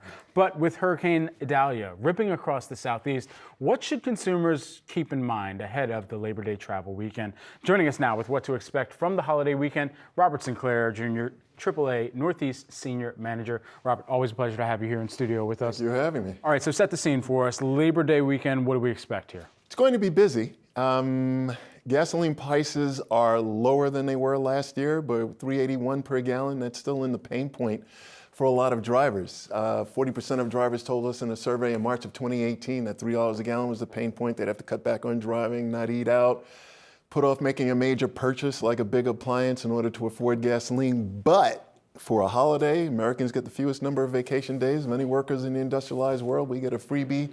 We take advantage of it. I think the concession that's being made is the distance that's being traveled. We did a local survey and drivers told us that the average trip is going to be 50 to 200 miles. I've been doing this job a long time. I remember when it was 500 to 1,000 miles for a trip over a holiday weekend. So they are cutting back in that regard. And I think the scale of activities will be different for those that are going out. And I think also with inflation cutting into the family budget, that's why we're seeing lower demand for gasoline overall. Year to date, this year compared to last, we're 0.9% less demand compared to a year ago when gasoline was so much more expensive. So what does that tell us then, just where prices are headed? If we're seeing lower demand, are we then going to see lower prices? Well, the OPEC Plus instituted production cuts of 3.6 million barrels per day out of the 100 million per day that were being produced, particularly Saudi Arabia and Russia. That started in July, and toward the end of middle till the end of the month, we saw prices tick up. And that is going to remain the same. They're talking about continuing those production cuts into September, which starts tomorrow. So I think that's going to be one factor keeping prices higher. The factor that might keep them lower is the fact that we're at the end of the summer driving season after Labor Day. The kids are back in school, and so there's a lot less demand. But also we make the switch from summer blends to winter blends of gasoline effective September 15th. Summer gasoline is much more expensive to refine and distribute. There are different blends used in different parts of the country, and you cannot share them. Different blends are used because of weather conditions. We use lower vapor pressure gasoline during the summer, so you don't get the evaporative emissions because of the hot weather. And also during the winter, carbon monoxide is a bigger problem rather than volatile organic compounds like we see during the summer. So winter gas is very different from summer gas. You leave summer gas in your car in the middle of winter, try and start it, probably won't run. That's how radically different the blends are, but they're much more expensive during the summer, so we might see a break.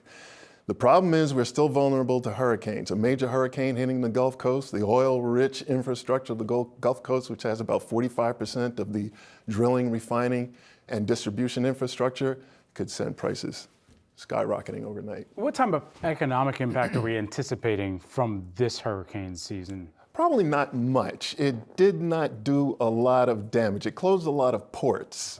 And that particularly affects Florida. Florida gets 100% of their gasoline via maritime delivery, barges or tankers. The only pipeline in Florida is from Tampa, the port of Tampa, to Orlando.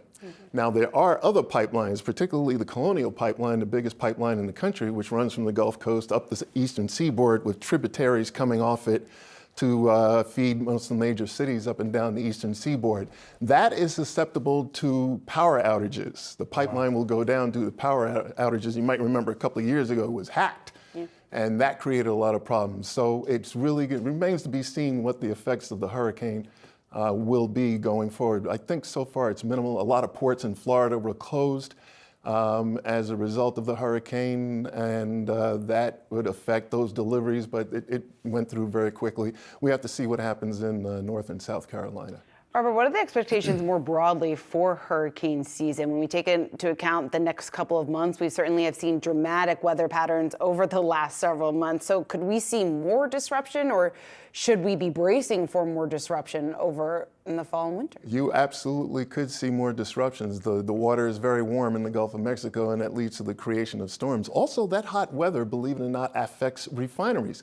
We saw also in July that the heat dome over the southeast was affecting refineries. Now, you would think a facility that exists to create heat to turn crude oil into various fractions, including gasoline, they make a lot of heat. But when it comes time to cool those products off, if the temperature is above 95 degrees Fahrenheit, it becomes a problem for the refinery. And a lot of them had to curtail operations. Some actually shut down as a result of the excessively hot weather. So we have to watch that as well. It's in the mid 70s, I think, today in Texas. So they're getting a bit of a break. And the refineries, more refineries are online. There was a fire at a refinery in Louisiana, so that created a little bit of a problem. But it's a very fragile system. It's an interconnected system. That system of turning crude oil into gasoline and other products. And you'll see out in the West, gasoline is much more expensive because they don't have the refineries that they probably need. And we might have a problem in the Northeast because a couple of refineries, one in New Brunswick in Canada, is going offline along with one in Philadelphia in mid-September because of maintenance. So we get a lot of imported gasoline, we export gasoline, so it remains to be seen what will happen with prices. Just lastly, while we have you, we have a friend of the show that is upset about the $6 a gallon that he paid recently over the weekend to fill up his very nice car. Are there enough people that are feeling that same pain and saying, you know what, I'm going to switch to an electric vehicle? And has there been a market year-over-year shift in this Labor Day weekend in the amount of electric vehicle travelers versus last year? The penetration of electric vehicles is much stronger. I think about 8% of all new vehicle sales are now electric vehicles. Going back a year or two ago, it was 0.1%. So it's growing. But the tolerance there for gasoline prices it's not there for a large segment of the population. We did a survey in March of 2018 during a better economy, asking drivers what the pain point was for the price of gasoline, and 40% said $3 a gallon. Oh, wow. That they would not eat out, that they'd have to drive less, put off making a major purchase in order to pay for gasoline. That was 2018. The economy is worse now. We revisited the survey last year, and 60% said $4 a gallon was a problem. 75%, no surprise, said $5 a gallon was a problem, and we actually hit that as a nationwide average last year. So I worry that with inflation cutting into the family budget, particularly for housing and food, that there isn't a lot left over for gasoline for, let's call it, non-essential travel. Demand so far this year is 0.9% less than a year ago when gasoline was much more expensive. I think that's very, very telling. Certainly very telling, and it really speaks to how tight some of these budgets are given the fact that prices remain so high in so many other areas. Robert Sinclair Jr., AAA Northeast Senior Manager. Thanks so much. Thank you for having me. Well, the Department of Labor has proposed an increase to the minimum salary threshold for employees to be exempt from overtime pay, raising it to $55,000 from just over $35,000. Not everyone, though, is excited about this. Yahoo Finance's Rick Newman joining us now with more. And Rick, we've seen pushback on this before. Oh, yeah. I mean, anybody who employs workers doesn't like this rule. So we're seeing business groups saying, no, this is going to have all kinds of adverse effects. And remember, this is a proposal. And the way this works is regulatory agencies like the Department of Labor, they put out a proposal. Then everybody who has an interest is allowed to say, here's what we think about it. And sometimes the final rule is different. It's worth pointing out, however, that President Obama he actually did something similar. He raised this income threshold for salary people getting overtime pay up to almost, it was over $50,000. And then Trump came into office and he put it back into the mid 30s. And now Biden wants to put it back up into around $55,000. So my guess is there's a pretty good chance this rule is going to go through. And so, Rick, what would this ultimately mean? How quickly could it go through and be enacted then? So this does not affect hourly workers who generally do get overtime pay. It's for people who who are paid by salary.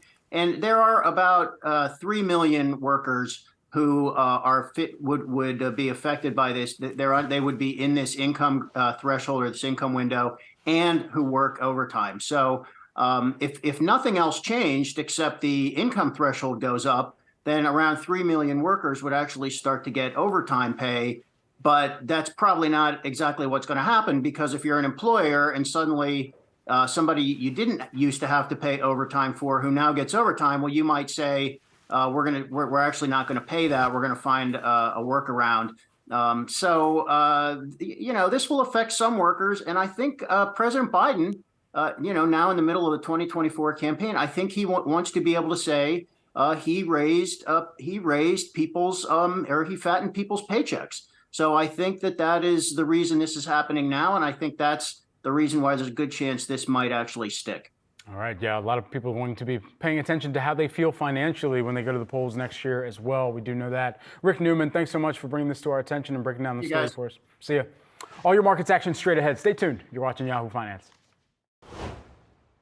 What is the state of the consumer from your perspective right now? I think we're spending ourselves silly and we want to keep going. There's still a lot of revenge spending going on right now, so we keep doing it, and credit card debt is at a record high. That said, we have had wage increases, and those that have felt the impact of those are feeling more comfortable spending right now despite inflation.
JCPenney doubling down on long-term growth. The retailer announcing a new $1 billion self-funded reinvestment, and this to zero in on areas like operations and customer service, including upgraded its own online presence and remodeling its stores. JCPenney CEO Mark Rosen joins us now alongside Yahoo Finance's Brooke DePalma. Mark, good to have you here with us. What really prompted this decision for the company? Thank you, and thank you for having me today. As we looked at the shopping environment right now, we just think that our customer more than ever deserves that shopping experience where they don't have to make the trade-off between accessible fashion and great value. And we've been reinvesting in our business over the last couple of years. We really improved our product portfolio and reinvested in a lot of our private label brands like Stafford and Worthington.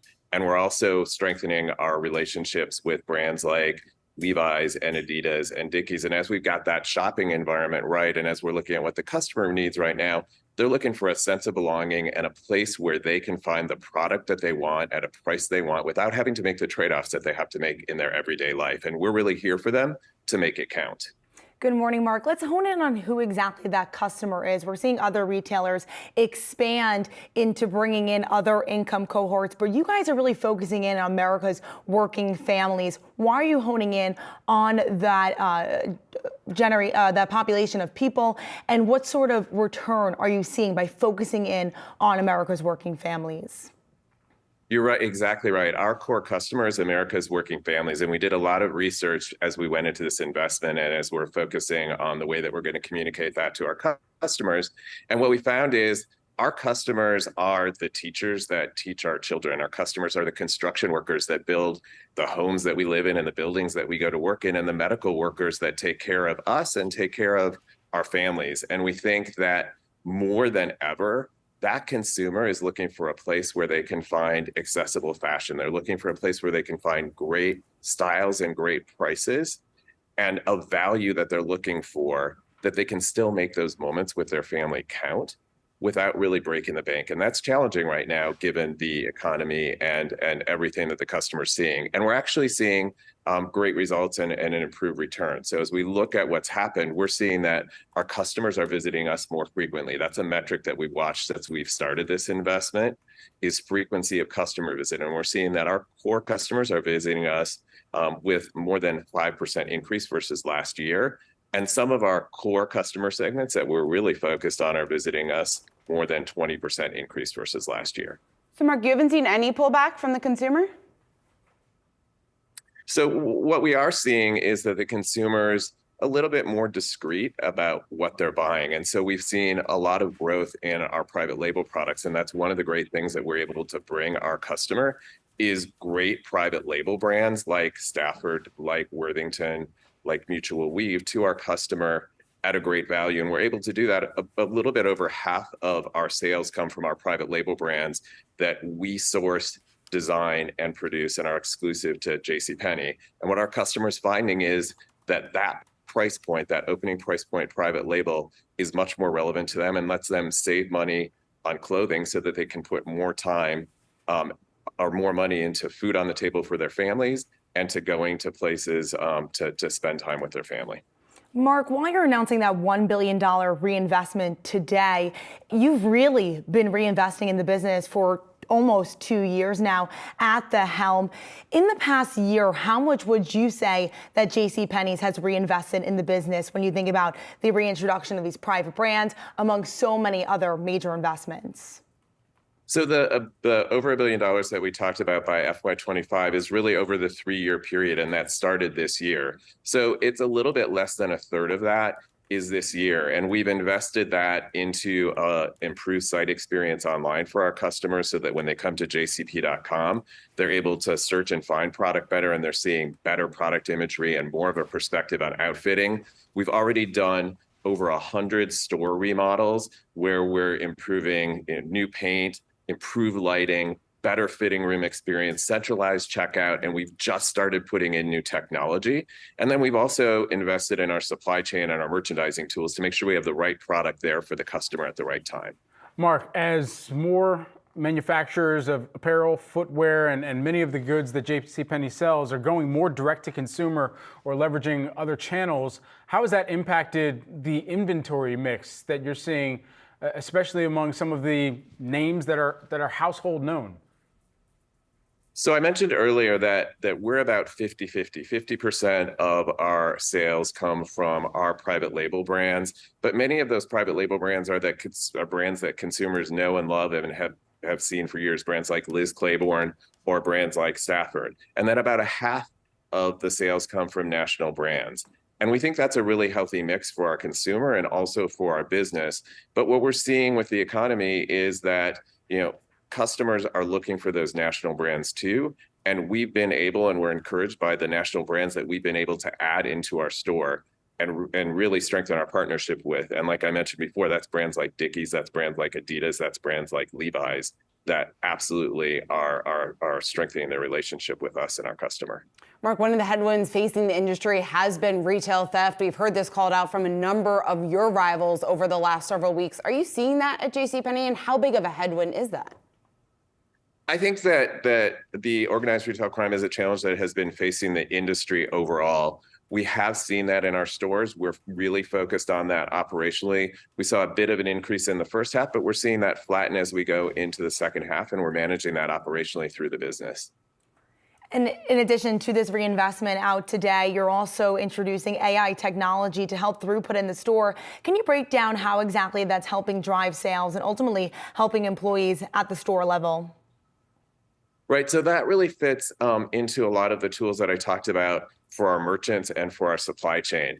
And it's really focused on using all the data we have about customers and their purchases. If you think about it, we have over 50 million customers that have visited our stores in the last 3 years. And over 70% of our purchases are from loyalty program and credit. So we have great data on what customers are buying. What we're investing in is AI that helps us use that data to understand which customers are in which stores so that we can get the right product to them. It's also helping us get products to customers faster. So we've taken a day off the shipping time to get product to our customer when they order on jcp.com. And that's come because we're able to use the AI to decide where we're going to source that from, whether it comes from in-store or distribution center, to ship it to the customer. Mark, in order to protect margins, does JCPenney need to further reduce the square footage that it operates? So if we look right now at the stores that we're operating, we have about 670 stores, and we're comfortable with that store portfolio and the size of our stores, and we don't see that changing in the near future. We believe that customers are continuing to shop both in store and online, and the stores play an important part, which is why we're investing in the remodeling of our store fleet and why that's part of this over $1 billion investment. And Mark, really quickly, we're hearing from other retailers about credit card delinquencies on the rise. Are you seeing any impact on the JCPenney credit card? Well, what we are seeing is that given the economy right now, our customer is more challenged than ever. I talked to our customers, our teachers and construction workers and medical workers. And what that family's seeing is that their monthly expenses versus 2 years ago have gone up over $700 a month. That's really, really significant. That's why we think that accessible fashion at a great value is even more important to them. And that is why we're investing right now. As far as credit card delinquencies, as we've looked at our portfolio, we have not seen an increase in delinquencies. Mark Rosen, JCPenney CEO, thanks so much for joining. And of course, our thanks to Brooke DePalma. Thank you for having me. Goldman Sachs analysts and top executives from across the technology, media, and telecom landscape are gathering in San Francisco next week for its annual Communicopia and Technology Conference. The 3-day event kicks off Tuesday, September 5th. So what can we expect to hear from the industry leaders? Joining us now, we want to bring in Kash Rangan, a software equity analyst at Goldman Sachs. It's great to see you here, Kash. So let's talk about the big themes. I have a feeling I know what one of them is going to be, but what are you expecting to hear? Whatever you're expecting, I'm expecting as well. And that's 2 letters, AI. Yeah. Listen, I think this conference is going to be absolutely amazing. We got a terrific lineup. It's going to be 3 days.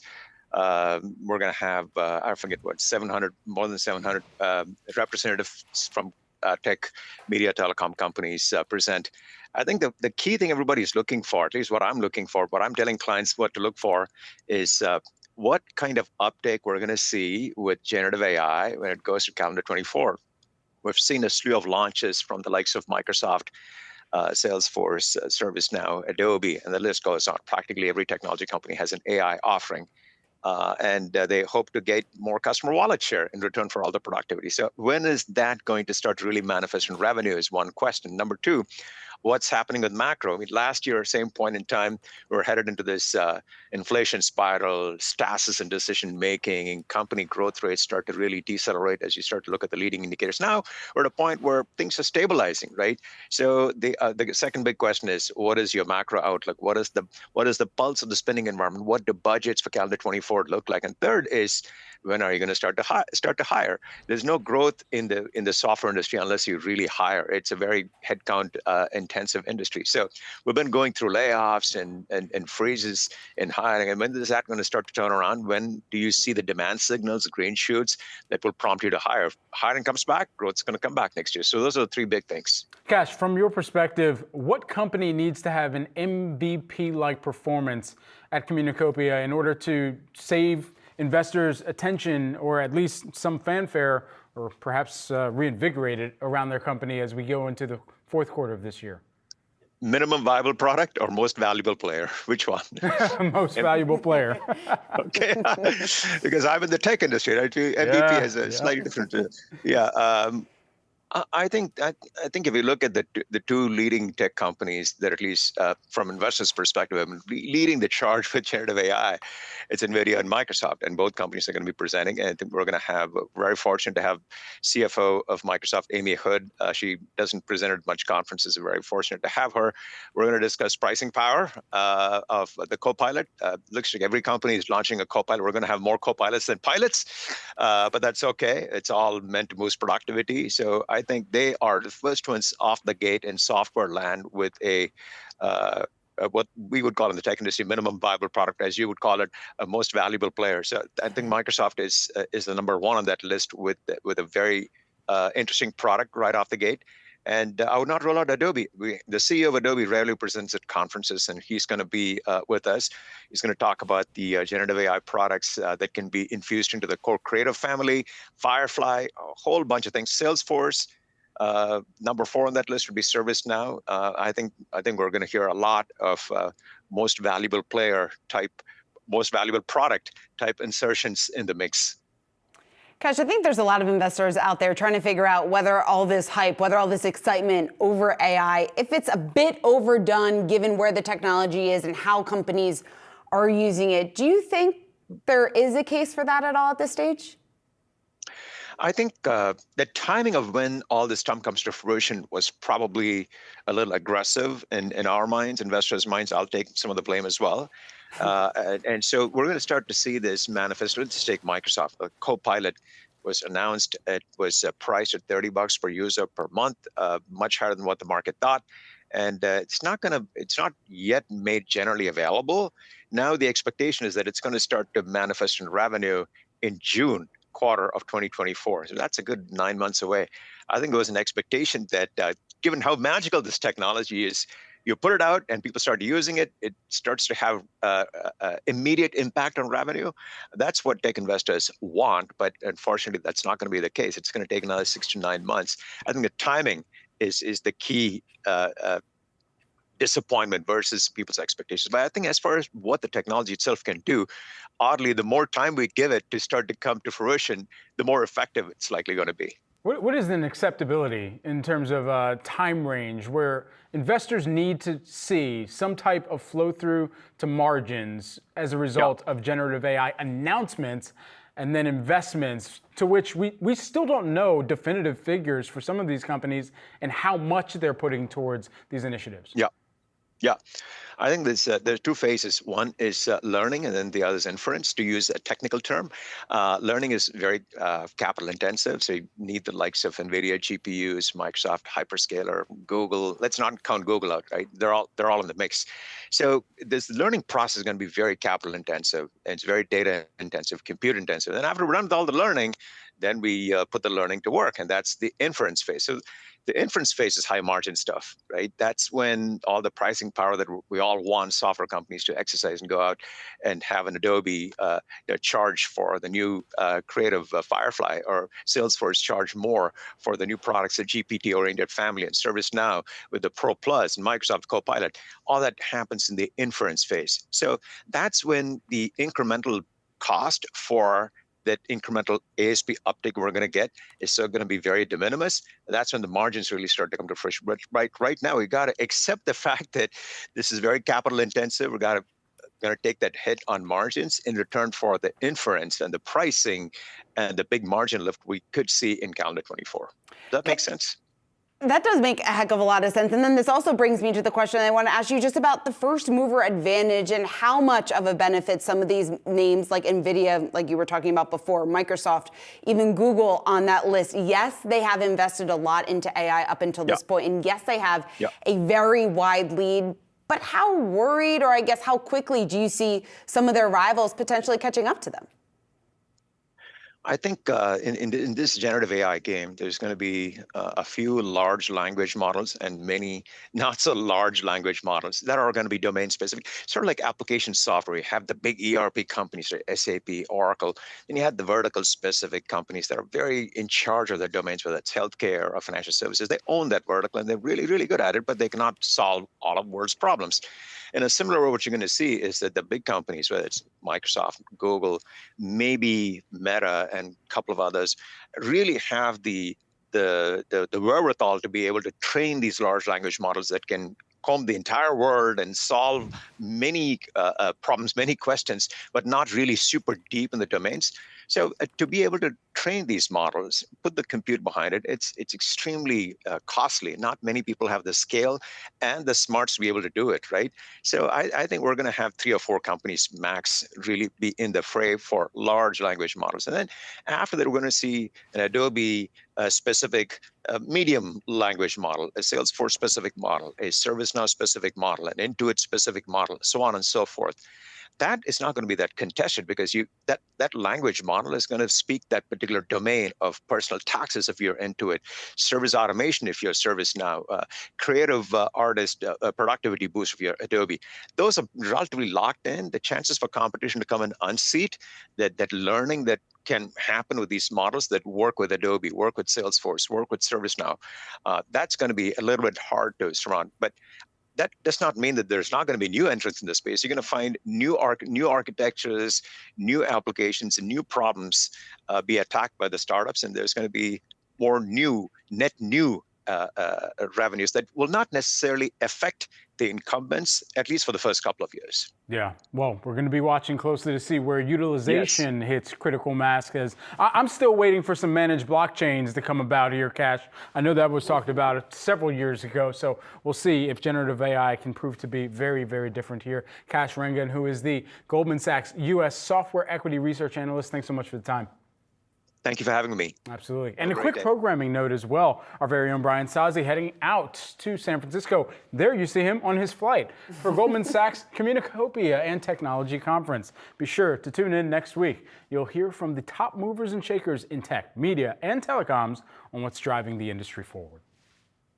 Looking forward to that. All right, let's also talk about what's going on in the healthcare space. The surgical field is notoriously male-dominated, but there's 2 new studies from JAMA showing that surgery here for female surgeons actually have better patient outcomes. Yahoo Finance's Anjali Kamlani joining us now with the details. Anj, what did the studies find? Well, Shauna, they found that female surgeons have better outcomes in the respect that they have less complications post-surgery. And this just adds to a body of knowledge that has already been out there supporting the idea that female doctors generally have better interactions or better outcomes with their patients. And these 2 studies specifically, one noted that in a study in Canada, the results 90 days after operation, male doctors had 14% instance of complications, and a year after the operation, 25% had complications. Meanwhile, compare that to women with 12.5% 90 days after and 20% only a year after. The study also noted that male surgeons who treat female patients result in worse outcomes, and the fact that females generally do get do have more surgeries or more operations. So they do interact with the system more. There was also another study that looked at a gallbladder operations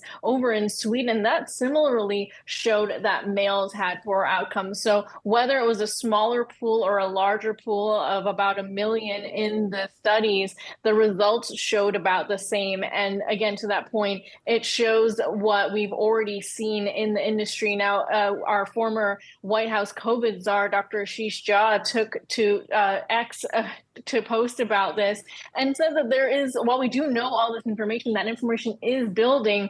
It is about learning to help all surgeons improve and understanding why this result keeps coming out into the fore. So not that females should necessarily replace the field, but that there should be better training and better operational procedure upgrades and training to make sure that this doesn't continue to happen. Well, add this study results to the study results that have shown females are better portfolio managers than men as well. Anjali Kamlani, thank you so much, and we hope this generates even more job opportunities as well here. And everyone, that's going to do it for this hour. But guess what? Rochelle Kufo has you for the next hour. For Brad Smith, Shauna Smith, and the entire team, bye. Bye.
Welcome to Yahoo Finance. It's 11 a.m. on the East Coast, 8 a.m. on the West. I'm Rochelle Kufo. Here's a look at what I'm watching this morning.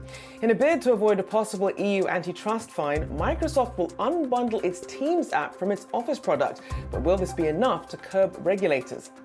And why quiet quitting may be turning into quiet cutting, how companies are eliminating workers without a severance package.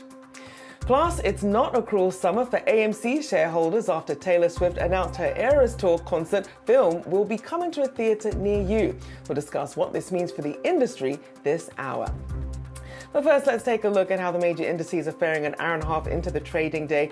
Trading in a relatively narrow range there on that PCE data. We see the Dow there up about 94 points, or about 1/3%. The S&P 500 there also up about 12 points, or about 1/3%. Tech leading the way, consumer staples the laggard there. So of course, taking a look at tech and the tech-heavy Nasdaq there, that's up about 0.5%, or about 70 points. The usual suspects, the Magnificent Seven.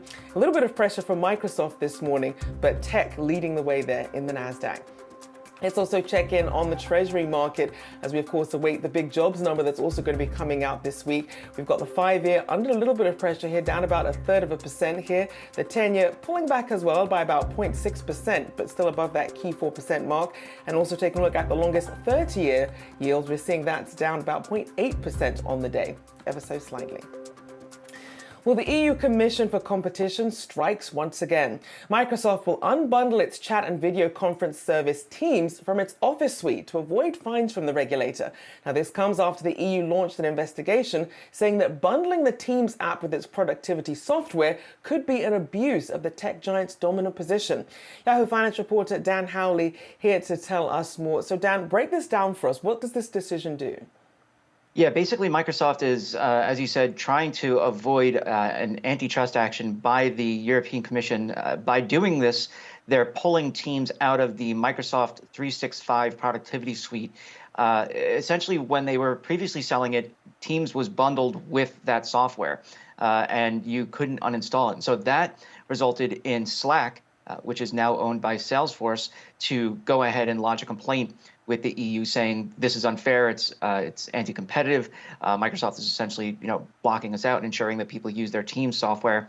And so now, after that complaint and with kind of the further evolution of that investigation, Microsoft is saying, okay, we'll pull back, we'll take Teams off the table. You can still get it if you want. You can purchase it separately. But as far as 365 goes, we're going to sell a version of the software without Teams for about €2 less.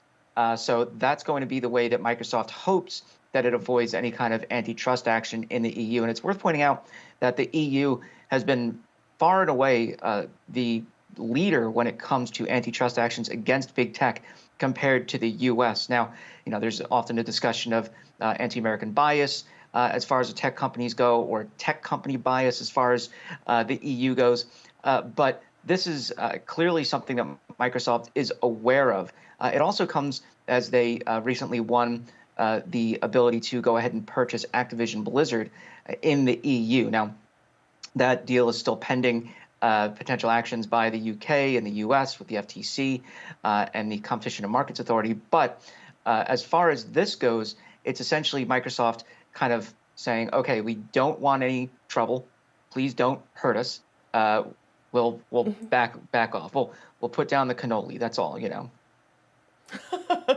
So Dan, with that in mind then, for these other messaging services, as you mentioned, Slack, they're owned by Salesforce. Of course, you have Zoom and some other companies in this space. What could this potentially mean for them? Is it just going to be limited to Europe, or could there be any spillover perhaps to the US? Well, so far this is just in the EU and Switzerland. It doesn't impact, for instance, the UK or the US, and I think Microsoft is going to keep it that way. If none of those competition authorities in those areas have a problem, then why would they want to change a practice that ensures that they lock in consumers? And it's all business consumers. And it's all about that, right? Keeping people in the ecosystem. Look, the company's been using 365, it's using Teams. It's not going to go over to Slack at the drop of a hat. So it's going to ensure that the customers return year over year and pay those big sums. I think obviously, if there was an issue raised in the US or the UK or other regions, then they would probably go ahead and do this kind of move to kind of say, look, we don't want to fall back to where we were, bundling Internet Explorer in the late 1990s, early 2000s. We don't want to have that over our heads. Obviously, that was very destructive for Microsoft and its ability to move forward. Because of that, it's they missed the smartphone generation, they missed the social media generation. Now they're right where they want to be. They're on the cloud train, they're on the AI train, they're with all the current trends and doing incredibly well. So they're taking a more cautious approach, it seems to me, to ensure that they don't fall into that trap of, now we have to litigate this for years and years, and we lose focus on what's the more important thing, which is the AI and the cloud. Certainly makes sense keeping that eye on the prize there for Microsoft. A big thank you there to our very own Dan Howley. Well, the Fed's preferred inflation gauge, PCE, ticked higher in July, up 3.3% from a year ago, with the core print, excluding food and energy, rising 4.2% year over year. Now, this comes after the Fed reiterated its target of 2% inflation in Jackson Hole. Now, investors are still hoping that the slowing rate of growth means the Fed can hold rates steady at the September meeting.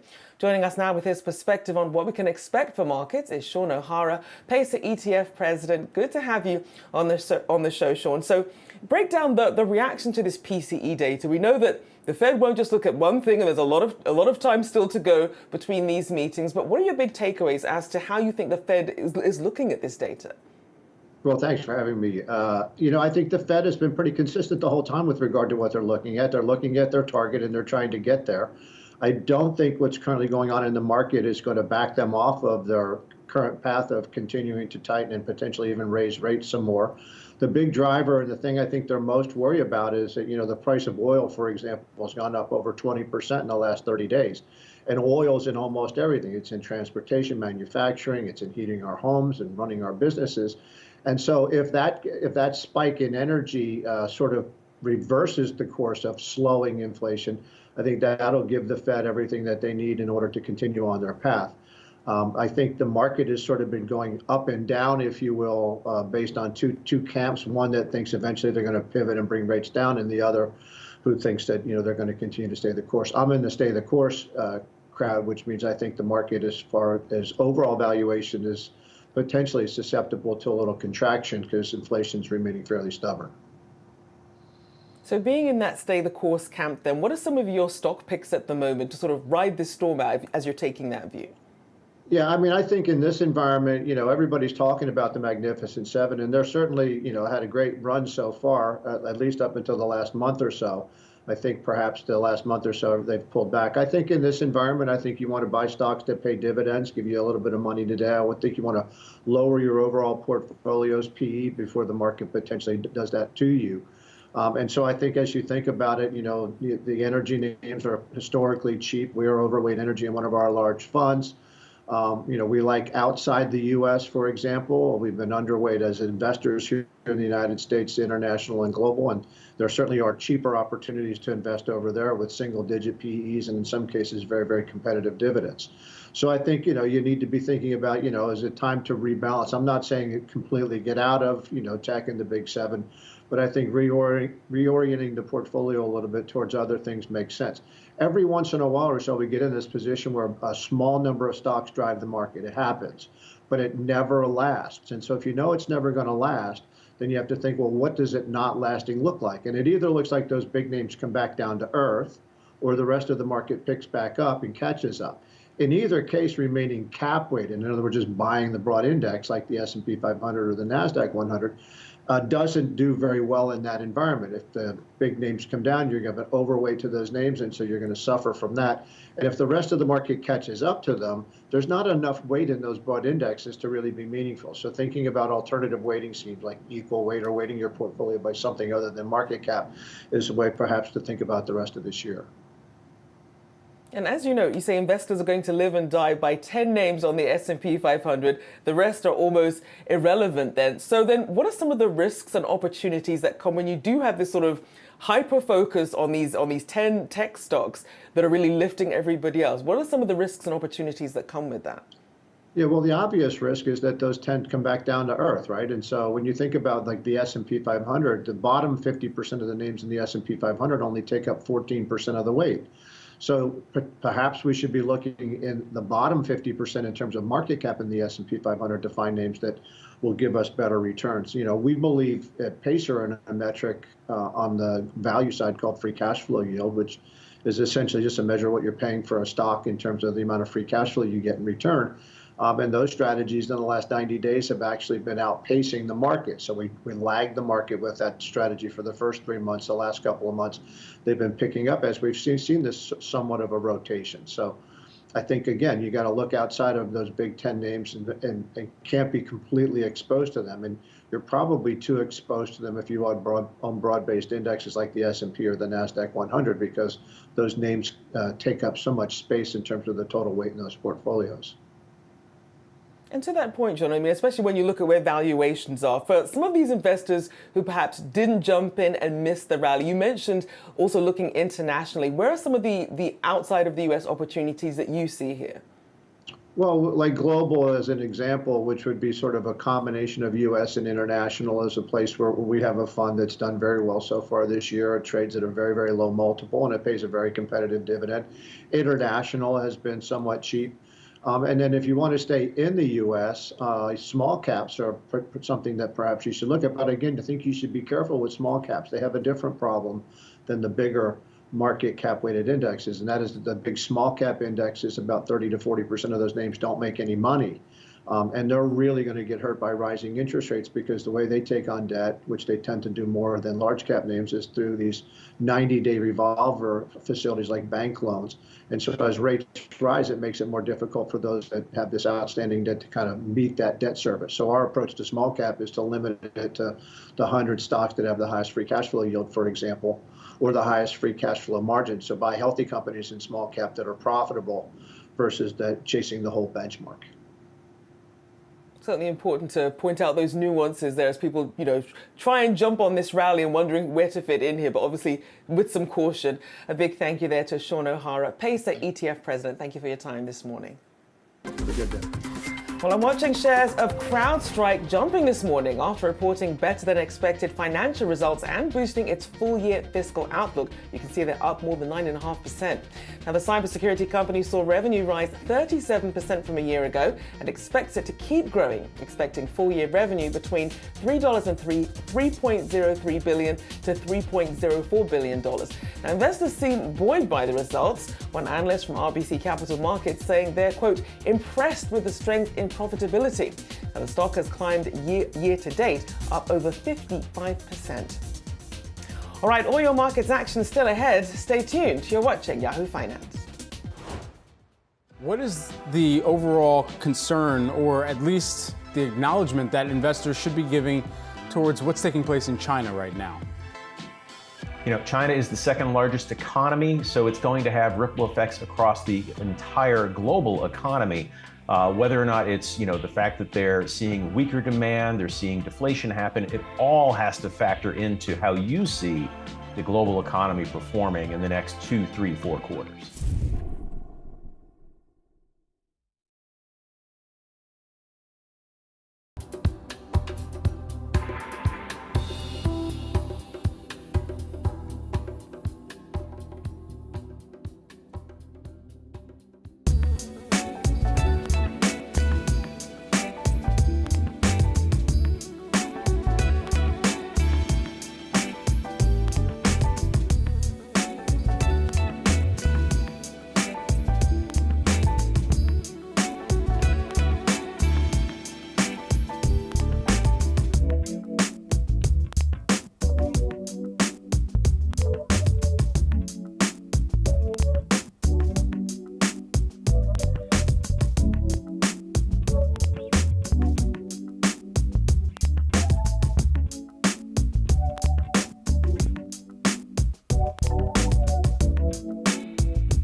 as we've come to the last day of August, let's do a quick recap of how the markets fared.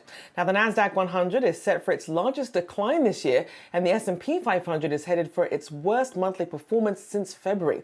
And the rest of the globe hasn't fared much better. Eurozone inflation has accelerated, and the region's stocks are still battling the prospect of higher rates as well. Now, amid all the economic turbulence, one sector has stood out in the region, and that's healthcare, and one company in particular, Novo Nordisk. The Danish pharmaceutical business has produced arguably the most prominent drugs of the past year in Ozempic and Wegovy. Now, reports are suggesting that the company may even become Europe's most valuable. Let's bring in Yahoo Finance's Anjali Kamlani to discuss more. I mean, an incredible year for the company. Certainly, Rochelle.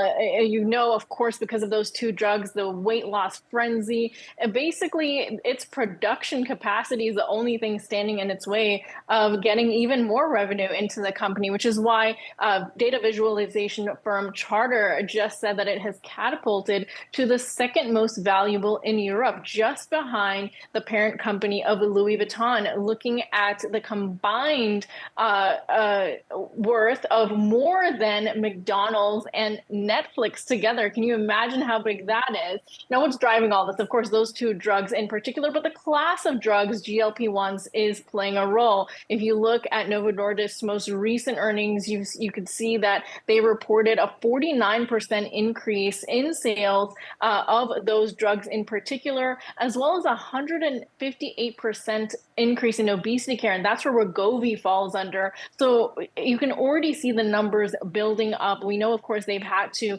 increase capacity of production because they're still facing a shortage in some areas. They netted $5 billion in total in the first half of 2023 alone, just from these drugs, and looking at increasing their forecast for the year.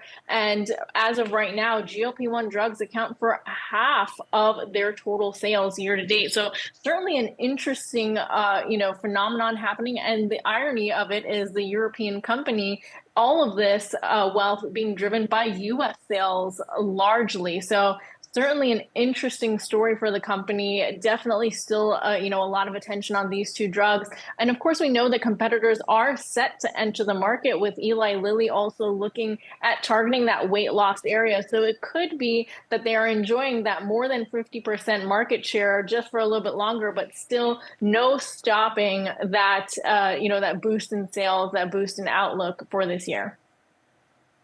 It's true, especially when you factor in also some of the other benefits that come with it, like reducing strokes and some of these heart conditions as well. Shifting gears though, Anjali, I do want to ask you about some of this recent news on Narcan. Of course, when people think about the opioid crisis, what do we need to know about that? That's right. So we know that earlier this year, the FDA approved Narcan to enter the market, enter pharmacy shelves. There's also reports that it could be more widely available elsewhere. But as of right now, we know that it is finally going to enter the market this coming month at a price of $45 per 2 doses. Major retail pharmacies have already said they plan to have it and the shipments have already been sent out. However, we don't know where else it might yet be available. And there are concerns that this price range is going to limit who has access. On the flip side, we also know that community organizations have long been providers of these for free in areas of need. And there are also investments at the federal level to increase providing the access to this, as well as other opioid treatments and the like. So overdose treatments rather and the like. So certainly something to keep an eye on. And just as a reminder, Narcan works both for opioid overdoses as well as drugs like heroin. So really been a high demand product for many years. As we know, the opioid crisis has continued in this country. Indeed, and I'm sure we'll hear more about that on the campaign trail as well as we head into election season. A big thank you so much there to our very own Anjali Kamlani.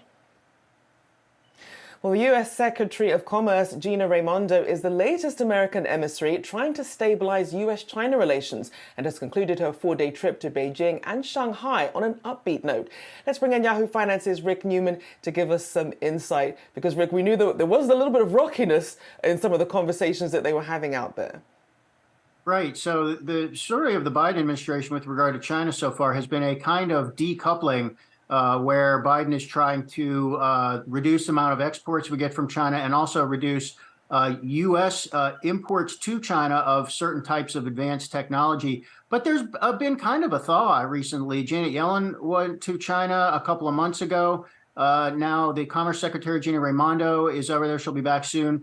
Basically, discussions are taking place, and there have actually been some easings through some exemptions of the semiconductor rules that Biden put in place last year. So some companies are applying for exceptions to that rule so they can sell advanced semiconductors to China, and they're getting those exceptions. So, the U.S.-China relationship is sort of improving a little bit, I guess. And what everybody's looking ahead to is there's going to be a summit meeting in November where President Biden and President Xi Jinping of China are both going to be there. And there could be a meeting between those two leaders if things go well for the next couple of months. So maybe things are okay between the U.S. and China for the time being. And in terms of things not being so great, we've also got some news that former President Trump has pled not guilty to election charges in Georgia. What can you tell us about those developments? Obviously expected. Trump says the whole thing is a witch hunt. He is not guilty of anything. There's so many cases now. Just to point out what this one is about. This is the state case in Georgia accusing Trump of election fraud. This is the most complicated of the four criminal cases Trump is facing right now. Trump will probably not be going to trial on this in 2024 just because it's so complicated. So this one could get delayed for a long time. But the interesting thing about it is some of Trump's co-defendants could actually go to trial separately, and some of them want to go to trial as soon as possible to get it over with, to have a speedy trial. So we could see outcomes in some of the cases involving co-defendants in the Georgia state case way before Trump himself has to go to court. The one that's probably going to come up first is the one in the federal suit in Washington, or the federal case, I should say, in Washington about Trump's role in trying to overturn the election. That is scheduled for March. That's the first one probably going to hit the docket. Certainly we'll continue to see those trickle in as we get more dates on a lot of these cases coming up. Appreciate the update. Our very own Rick Newman there. Thanks so much. See you. All right, all your markets action ahead. Stay tuned. You're watching Yahoo Finance. Have you tried pickleball yet? Not only have I played pickleball, I have a combination of 8 rackets in 2 locations. Oh my gosh. Okay, so you got like one of the racket bags. You're official now too. I have a racket bag that I carry multiple rackets, and let's just say, Brad, that I bring my balls. All right, sign that man up for the majors for sure.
In July, job cuts fell 8% from the year prior, hitting their lowest point in 11 months. That's according to a report from Challenger, Gray and Christmas. Though eliminating jobs is on the decline, workers don't necessarily feel more secure in their roles. Companies are increasingly turning to employee reassignment, or so-called quiet cutting, as the Wall Street Journal put it. A person wakes up to find their old role is gone, but they haven't been fired. Now, as the labour market cools, employees are finding themselves with less external options. Joining me now is Andy Challenger, Challenger, Gray and Christmas Senior Vice President. Good to have you on the show here. So, for people who aren't familiar with this quiet cutting or this reassignment, lay that out for us and how that tends to show up in jobs reports. Yeah, I think that is a potential cooling and weakness in the labor market that's not being picked up in official data. We know the trend is that the labor market continues to cool, but we've also seen layoffs officially announced really fall off over the last few months. That might mean we're coming to a period of stability where companies are really in balance and not going to continue to cut. But it's possible that some of that cooling of the labor market is just transferring to this activity of employees being reassigned within their companies instead of officially laid off. So then, as we look at the pace and the distribution of some of these job cuts and some of this reassignment, what does that tell us about the health of the labor market then? Well, when we look at the labor market broadly from a lot of different angles, it still looks pretty healthy. We're still at 3.5% unemployment. There are still plenty of job openings, but the trend for a number of months now has been a continual slow cooling of the labor market. We, I think, are at this point of a little bit of calmness after 3 years of really intense volatility, huge cuts in 2020, straight into the most serious labor shortage the country's seen in many, many decades. And so this moment right now, where all of the signals are starting to become a little less volatile, could be a moment of calm, but it could also be a calm before the storm. And looking at some of this Challenger data, so far employees announced plans to cut 481,900 jobs. That's a 203% jump compared to what we saw in the first 7 months of last year. So talk about the industries that are seeing the deepest cuts and perhaps what that writing on the wall means for some of these employees in these industries. Yeah, for the first 6-7 months of this year, we've seen really dramatic cuts, especially compared to the year prior, where we were still in the depths of a real labor shortage. Where we're primarily seeing the cuts is in tech, healthcare, real estate, finance, tend to be higher paying white collar jobs. They also tend to be in areas of the economy where we saw a flurry of hiring over the preceding 2 years. Maybe companies getting a little bit out ahead of their skis, maybe coming back down to earth a little bit as the economy has cooled. And as we've seen that some post-COVID reality is coming into full focus. And for people who are sort of stuck in this holding pattern, from an employee perspective, what are the pros and cons of doing this quiet cutting? Because obviously it's expensive to sort of take someone on and train them from scratch, but then sort of leaving them in this holding pattern. What are the benefits for employers in doing this? Yeah, I mean, I think for employees, it really is more of a benefit. I think most companies that are doing this are doing it as a way to not have to let somebody go entirely. Even if it's a role or responsibility the individual might not have chosen out for themselves, it does give them a little cocoon of safety to either thrive in that role, maybe find another position in the company, or even look externally without having to do that from a place of unemployment, which we know is significantly more difficult for job seekers than when you're currently in a role.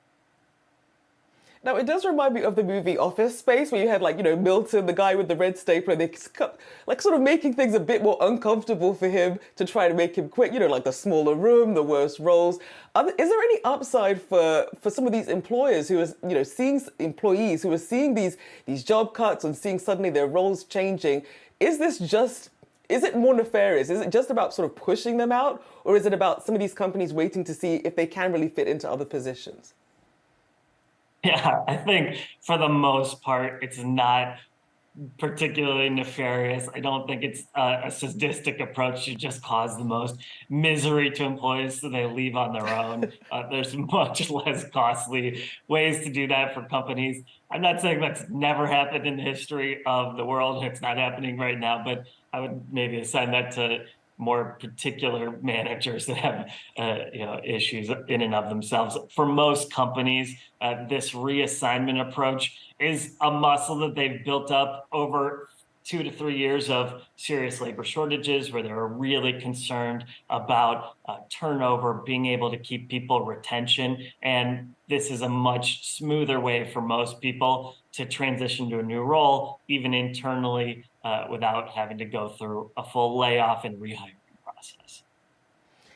And so, Andy, when you think about what the future of work looks like, especially when you incorporate themes like AI and generative AI, either working as a co-pilot or in some cases, the people who are sort of training on the AI, bumping other people out of jobs, what are some of the themes that you think are going to dominate the future of work? Yeah, I think that's an interesting point is, some of these technologies around artificial intelligence that would not only allow for some good skills matching to potential other jobs within a company so they don't have to let somebody go. You could also use those tools to create really customized training programs to get them up to speed on the specific skills they're going to need for that job much more quickly than we would in the past. It's like every single person could have an individual HR manager working on their specific talent management skills and approach in a much more customized way. So hopefully this era of reassignment as opposed to layoffs is something that we'll continue to see move forward and maybe accelerated with new technologies. We certainly appreciate you joining me this morning. Andy Challenger, Challenger Gray and Christmas Senior Vice President. Thank you so much. Grab me. All right, time now for today's chart of the day. In honor of Warren Buffett's birthday yesterday, we're taking a stroll down memory lane and how much his portfolio has changed over the past 20 years. Now, back in March of 2001, Buffett's biggest holding was Coca-Cola, with $9 billion investment making up 31% of his portfolio. Now, Buffett's second largest professional services firm, Genpact, notably the key revenue driver for GE in the late 90s. Now, Berkshire Hathaway also had big bets on finances with a $6.3 billion investment in American Express and $2.7 billion in Wells Fargo. Now let's fast forward to more than 20 years later. Times have changed significantly. Buffett still has his old standbys remaining invested in American Express and Coca-Cola, but Berkshire's top holding, Apple, now dominating 51% of its portfolio. Energy is also a newer addition, and back in 2001, Berkshire had no energy investments. Now energy is 9.8% of the firm's total holdings, with Chevron and Occidental Petroleum taking the top spots. Happy belated birthday. All right, well, all your markets action still ahead. Stay tuned. You're watching Yahoo Finance. Best piece of career advice that you've ever gotten? Ask questions and sometimes wait to answer when you're asked questions.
Hurricane Idalia is sweeping up the coast as we speak, having just hit Florida and is now drowning parts of South Carolina.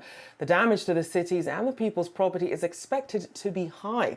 Now, the National Centers for Environmental Information has calculated that since the 80s, the United States has seen 363 weather and climate disasters, which have exceeded $2.5 trillion in damages. And just recently, the Biden administration pledged to spend $95 billion to strengthen Hawaii's electrical grid in the wake of devastating wildfires that hit their state earlier this month.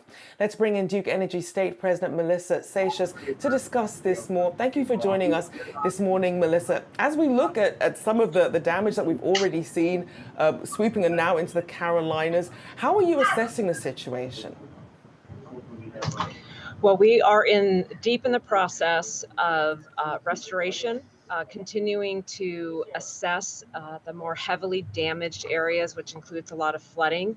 And that process includes things like aerial helicopter assessments and inspection, but we are moving forward with our storm restoration plan. And as of this morning, we have restored 148,000 customers. We still have about 30,000 customers off in the hardest hit areas along the Big Bend or Gulf Coast of Florida. And so then as you think about grid resilience here, what sort of investments do you think are needed as we do keep getting these more extreme and more occurrences of these extreme weather events? Modernizing and creating a more resilient grid is a top priority for Duke Energy Florida. We are doing this under a program called the Storm Protection Plan. It is about an $8 billion investment over the course of 10 years, and we are well into that process. And we already see the difference that it has made with outage prevention. It also includes things like flood mitigation, stronger poles, more resistant wire, and just in the course of a few years, we have seen that that has had a very positive impact for our customers, and we'll continue to focus on that as a priority moving forward. And of course, we're already in the thick of summer. There's already a lot of pressure on electrical grids. How much tougher is this year versus previous years, especially as there's this greater push for more electrification and more pressure on the grid? Every year presents a new set of interesting challenges, but because this industry is one that plans ahead, we have been thinking about things like electrification of fleets. We have been looking at everything from additional solar, renewables investments. So we plan far into the future. So these are the very things that we have been thinking about really for years now. And do we have any idea, obviously it's still early days and we'll still have to wait and see what the aftermath is like, but as you look at some of these hard-hit areas around the country, how are the costs of really sort of fixing the grid and getting people back online, how have those changed over the years? It is a significant investment, and it is one that we work very hard to communicate to our customers because they are with us on this journey. And so there is a big focus, of course, on the planning, the communication, feedback from customers, but also balancing that need for reliability and resiliency with affordability. We take that charge very, very seriously. And when you look at the sort of infrastructure spending that's going on, obviously you have other networks that you have to work with because you have, the electrical grid, but then you also have some, water facilities that are also damaged and they all interact with each other. How hard is it to try and sort of work with multiple networks when it comes to things like storm damage or hurricane damage? I think cooperation in the electric industry and working with other utilities is one of the things that we do best. To respond to a natural disaster like this particular hurricane, it really does require coordination at the state level, the county level, not only with other utilities, but with law enforcement, health facilities, hospitals, which is why it is such an important part of our year-long training is that stakeholder communication, collaboration, and partnership, because we are one very important component of providing services to customers, but we're not alone. So we take it as quite the priority for us to ensure that we are coordinating and collaborating with those other partners who are also providing essential services as well. And for obviously a lot of people out there trying to stay safe, some people don't really know what to do when they see fallen cables. Do they stay away? Who do they call? What are some of the top tips that you would give people in situations like this about really keeping themselves safe, especially when there are, perhaps fallen lines and things that they should be aware of? Yes, thank you for asking about safety, because it is such a core principle of what we focus on here at Duke Energy and Duke Energy Florida. And in this kind of situation we're facing right now with flooding, trees down, we urge our customers, one, to stay away from those areas where it is not evidently clear what they are walking into. A downed power line can truly be a silent killer. It's not like in the movies where you see it sparking all the time. So they need to stay away from it. They must always, always assume that it's energized, and they need to either report it through 911 or to their local utility. But they need to stay away from it. And you never know when there's a line tangled in tree or debris on the ground or in water. And this particular hurricane has created such storm surge. There's a lot of standing water all across parts of Florida at this time. I do appreciate you, especially letting that safety knowledge out there so that people can be aware and keep it as safe as possible. We hope you stay safe too. Melissa Satius, Duke Energy State President, we appreciate you taking the time today. Well, Vietnamese electric vehicle maker VinFast has been making waves lately, with investors seeing sky-high valuations and volatile trading, throwing back to a time when meme stocks like GameStop, Bed Bath & Beyond and AMC were confusing investors. StockTwit senior writer Tom Bruni was on with us yesterday, defining a meme stock as having widespread retail investor attention, but a disconnect between securities price and the business. Here's why he believes VinFast fits that description.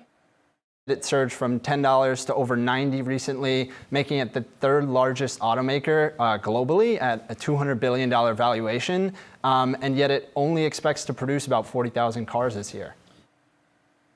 So is VinFast the next meme stock, or does the company have something to offer the EV market? Let's bring in Yahoo Finance's Pras Subramanian to give us some insight into the EV company. So Pras, what say you? Hey, Rochelle. So a lot of questions recently about what is VinFast? Why is it trading like a meme stock in the past? Well, the story begins in Vietnam, where entrepreneur Pham Nhat Vuong founded Vingroup in 1993, working in the food, entertainment, and healthcare spaces. He became a very rich man and pivoted into cars, becoming Vietnam's first homegrown automaker. Then years later, he entered the EV space. And this is where things get a little wild. As VinFast then not only launches an EV in short time, then said in late 2021 its EVs are coming to the US, and it was going to build its first factory here to boot. This all led to a culmination of a SPAC merger on August 15th, leading to frenzied trading here due to thinly available stock, since the Vuong family owns 99% of the shares. With such a small float, retail investors with relatively small amounts of capital can create wild swings in price and in market cap. But Pras, I'm trying to wrap my head around this, because even in the number of cars that they're producing and trying to deliver, it's very small. So, what's driving this? Is it just because other EV makers are too expensive and that people just don't want to miss out? Well, there was reports that, this doesn't sound like a lot, but 50,000 shares of block trade can actually move the stock a lot when you only have 1% of shares available for trade here in the US. So it's more about can investors sort of move things where they want to move them, sell, buy, move the stock up and down. And I think that's what's happening here, because it's so easy to manipulate with such a small amount of float. You might look at the valuation of $90 billion, $150 billion, $80 billion, way more than Ford, GM, and Stellantis. But those are very, very liquid stocks that you can move. You can actually trade heavily and not actually move the stock that much. VinFast's tiny float there, it's kind of sort of primed for, I'm not saying manipulation, but the ability to sort of move it up and down a lot. Look at today, down another 12%, down to $36. So you can see that sort of happening. We could also see a move next week at 40%. Who knows? Seriously, hey, everyone has to sort of take everything with a grain of salt, as you mentioned, with only 1% of shares available there. Just be careful. We've seen meme stock traders get burned. No, what I'm saying, it's not fundamentals, Rochelle. It's not fundamentals whatsoever, because we know the fundamentals. There you go. Exactly. So Use caution. Calm down, people. Don't just jump in. A big thank you there to our very own Pras Subramanian. Well, we still have all your markets action ahead. Stay tuned. You're watching Yahoo Finance. How do you see extreme weather hitting the economy, especially as we brace for hurricane season? It's an interesting question because to the extent we have extreme weather, it means that we're going to need to repair that extreme weather. Not to say that's going to get mixed in with infrastructure spending, but it could be an incremental positive for overall construction spending, particularly non-residential construction spending.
Good news for Swifties. The Eras Tour is hitting the big screen. Singer-songwriter Taylor Swift announcing today the concert film will debut in theaters in North America this coming October.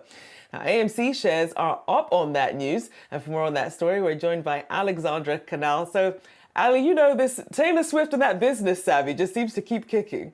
Oh, yeah, I joked with my coworkers today that she's not a businessman, she's a businessman. Like, she just knows all the time the right moves to make. And this is certainly not just great for Swifties, but also a really positive move for theater chains. Like you were mentioning, AMC up about 4%. It was up as much as 6% after that opening bell. We're also seeing companies like IMAX, Cinemark also move higher on this news. October 13th is when this will debut in theaters, and tickets are already on sale. You can already go and purchase that right now. And I say that it's a positive for theaters considering the ongoing double strike in Hollywood. Theaters are really struggling to fill their theatrical slate through the end of the year, especially as we're seeing some really prominent films already getting that delay. For example, Dune, that Dune sequel was supposed to debut in November 2023. That's now not going to debut until March of 2024. So this is going to hopefully energize the theatrical slate in a new way. But despite the strikes, Taylor Swift, along with fellow performer Beyonce and that Barbenheimer phenomenon we saw in July, that all actually led to a boost in the U.S. economy. Morgan Stanley was out with a new note this week saying that combined those concerts and the double box office feature that contributed to $8.5 billion in the current quarter. However, the concern is that when you move into the back half of the year, there's not a lot of those one-off events, especially due to ongoing challenges like I was mentioning with the strikes, really preventing some of that. So perhaps this concert movie is going to help contribute to a bit of a boost. I'm sure that people are going to show up and show out for this, dressed up, friendship bracelets and all. So it's a really exciting time for Swifties and again, those theater chains. It's true, because after the success of Barbie, I think people are looking for a moment. When you look at the rest of the year, there wasn't a lot to get excited about that's coming out in the movies. I told my daughter as soon as this news crossed about the Taylor Swift concert movie, she literally let out a scream and hopped on a little iPad and was telling all her friends. So I get the feeling this is going to be another moment, especially for people who couldn't make it to the concert. My daughter's only 10 years old. I wasn't about to take her, to a packed, jam-packed concert like that. But this is a chance for people who didn't get those tickets, I love this. I think that's one of the reasons why she decided to do this, because there were a lot of people that weren't able to get tickets, myself included. I know Mackenzie, our producer, she was able to get in there, but not all of us were as lucky. So I do think this is a benefit for fans as well, who were just not able to see her. It's true. And I went to the Beyonce concert. I would still go. And if she does a movie of that, I would still happily go and sit through that because it was fantastic. Amazing. A big thank you there to our very own Ali Canal. Thanks so much. All right, well, let's get you a final check of the markets as we head into the noon hour. Still looking at some gains across the board, but ever so slightly. We see the Dow there now only up about 25 points, relatively flat. Same story for the S&P 500 and the tech-heavy NASDAQ as well, also pulling back on some of those gains. Still in positive territory, but as we can see, the major indices drawing a collective breath ahead of that jobs data we'll get this week. Well, that does it for now. I'm Rochelle Cooper. I'll be back with you tomorrow. I'll see you then.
Mm-hmm.